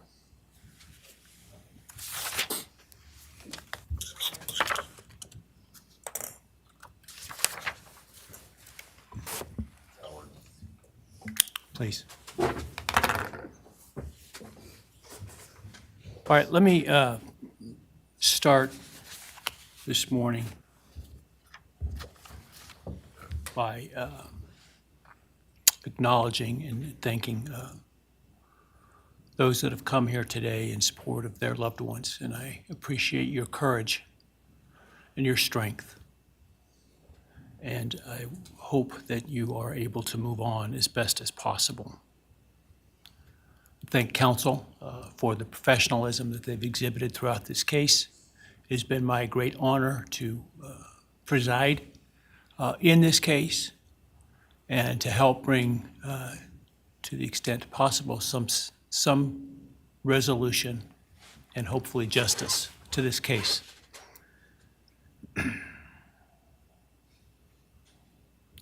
During the quiet morning hours of November 13, 2022, a faceless coward breached the tranquility of 6 beautiful young people and senselessly slaughtered them, 4 of them. Who committed this unspeakable evil was unknown for several weeks, but due to the killer's incompetence and outstanding police work by numerous local, state, and federal law enforcement agencies, the person that slithered through that sliding glass door at 1122 King Road now stands before the world and this court unmasked. This unfathomable and senseless act of evil has caused immeasurable pain and loss.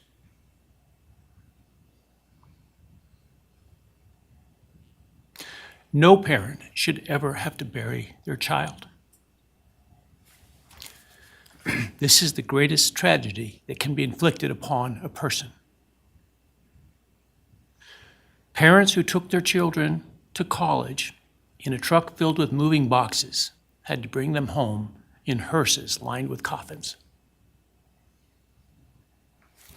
The loss this killer inflicted was not just the death of these people's children, siblings, grandchildren, as we've heard today. It has ripped a hole in their soul, destroying a special part of their very essence. Any person who is a parent defines themselves foremost as such.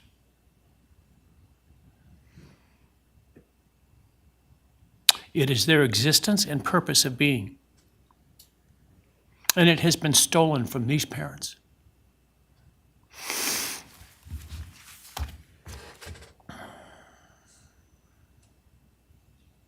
None of us have experienced the loss these victims have in the unspeakable way that they have.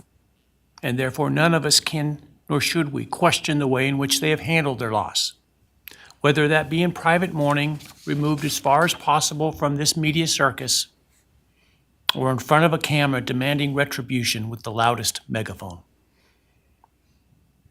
I've listened intently to the stories and pain that have been shared today, with great awe at the courage and resilience of the surviving family members of those wonderful children. I've listened also to the surviving roommates, both in person and through their friends. And I can't think of how, frankly, courageous they have been despite the hell that they have faced by uncaring people who have come up with all kinds of crazy theories about two kids simply being kids. The parents, siblings, and other family members who have spoken today are designated as victims in our legal system. But going forward, I hope that they can shed that label, as it gives too much power to the evil that condemned them to that role. They are and should be known as survivors, fighters, and foremost as witnesses to the tremendous lives of value and unbounded promise of these four young people. But those speaking today and those who did not speak, but who carry this same burden, this same loss, now carry forward the memories of these now perpetually young people, these forever children. These survivors carry the responsibility of ensuring that the voices of these children, Maddie, Kaylee, Zana, and Ethan, are never forgotten, and the positive impacts that they have had on so many lives are never minimized, and that the love they shared, the light that they shined onto others is forever celebrated. As we sit here today, this case is ending, and we are now certain who committed these unspeakable acts of evil, but we don't know, and what we may never know is why. I share the desire expressed by others to understand the why. But upon reflection, it seems to me, and this is just my own opinion, that by continuing to focus on why, we continue to give Mr. Kohberger relevance. We give him agency and we give him power.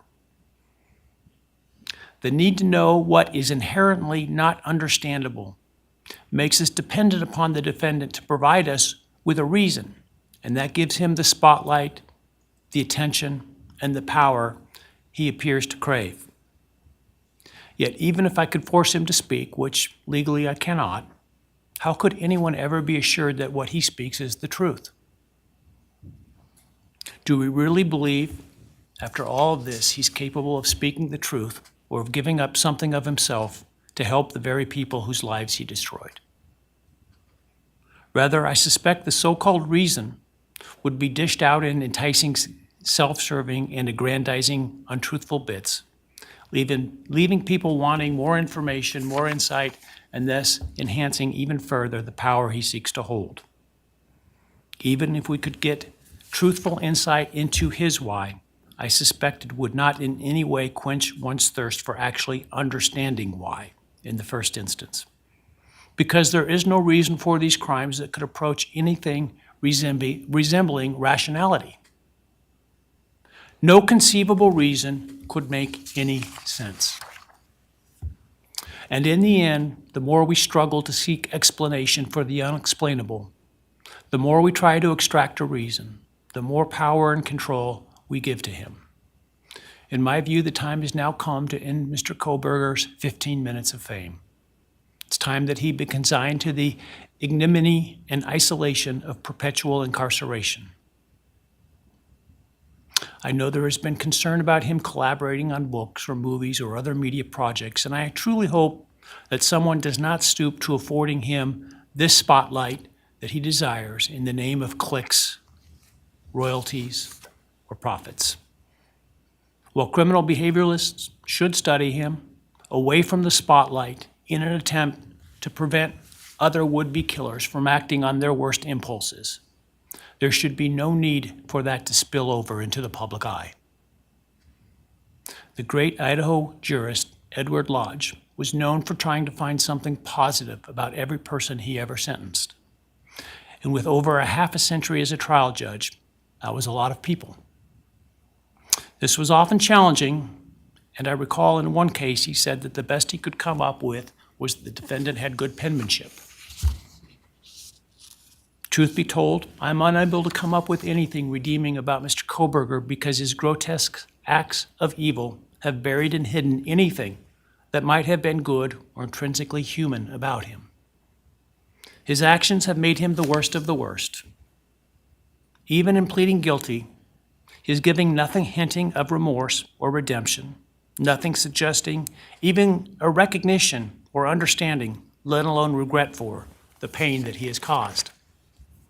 And therefore I will not attempt to speak about him further, other than to simply sentence him so that he is forever removed from civilized society. And accordingly, based upon his conduct and based upon the record before this court, recognizing the standards that govern this court's sentencing decisions as set forth in State v. Toohill, I hereby sentence Mr. Kohberger as follows. On count 1, burglary, 10 years fixed, 0 years indeterminate. I also impose a fine of $50,000. Count 2, first-degree murder of Madison Mogen. I sentence the defendant to a fixed term of life imprisonment without the possibility of parole, a fine of $50,000, and a civil penalty of $5,000 payable to the family of the victim. On count 3, for first-degree murder of Kaylee Goncalves, I sentence the defendant to a fixed term of life imprisonment without the possibility of parole, a fine of $50,000, and a civil penalty of $5,000 payable to the victim of the family, or to the family of the victim, pardon me. On count 4, for the first-degree murder of Zana Kernodle, I sentence the defendant to a fixed term of life imprisonment without the possibility of parole, a fine of $50,000, and a civil penalty of $5,000 payable to the family of the victim. On count 5, for the first-degree murder of Ethan Chapin, I sentence the defendant to a fixed term of life imprisonment without the possibility of parole, a fine of $50,000, and a civil penalty of $5,000 payable to the family of the victim. The sentences on counts 1, 2, 3, 4, and 5 shall run consecutively to one another. Restitution will be left open for 60 days. Defendant will be required to submit a DNA sample and a right thumbprint impression to the Department of Corrections and comply with the DNA Database Act. I remand the defendant to the custody of the Idaho State Board of Corrections for to be imprisoned in an appropriate facility in execution of the sentence where he will remain until he dies. Though you have waived your right to appeal, you do have a right to file a notice of appeal, and any such appeal must be filed within 42 days of the date of the written judgment, which will be entered shortly hereafter.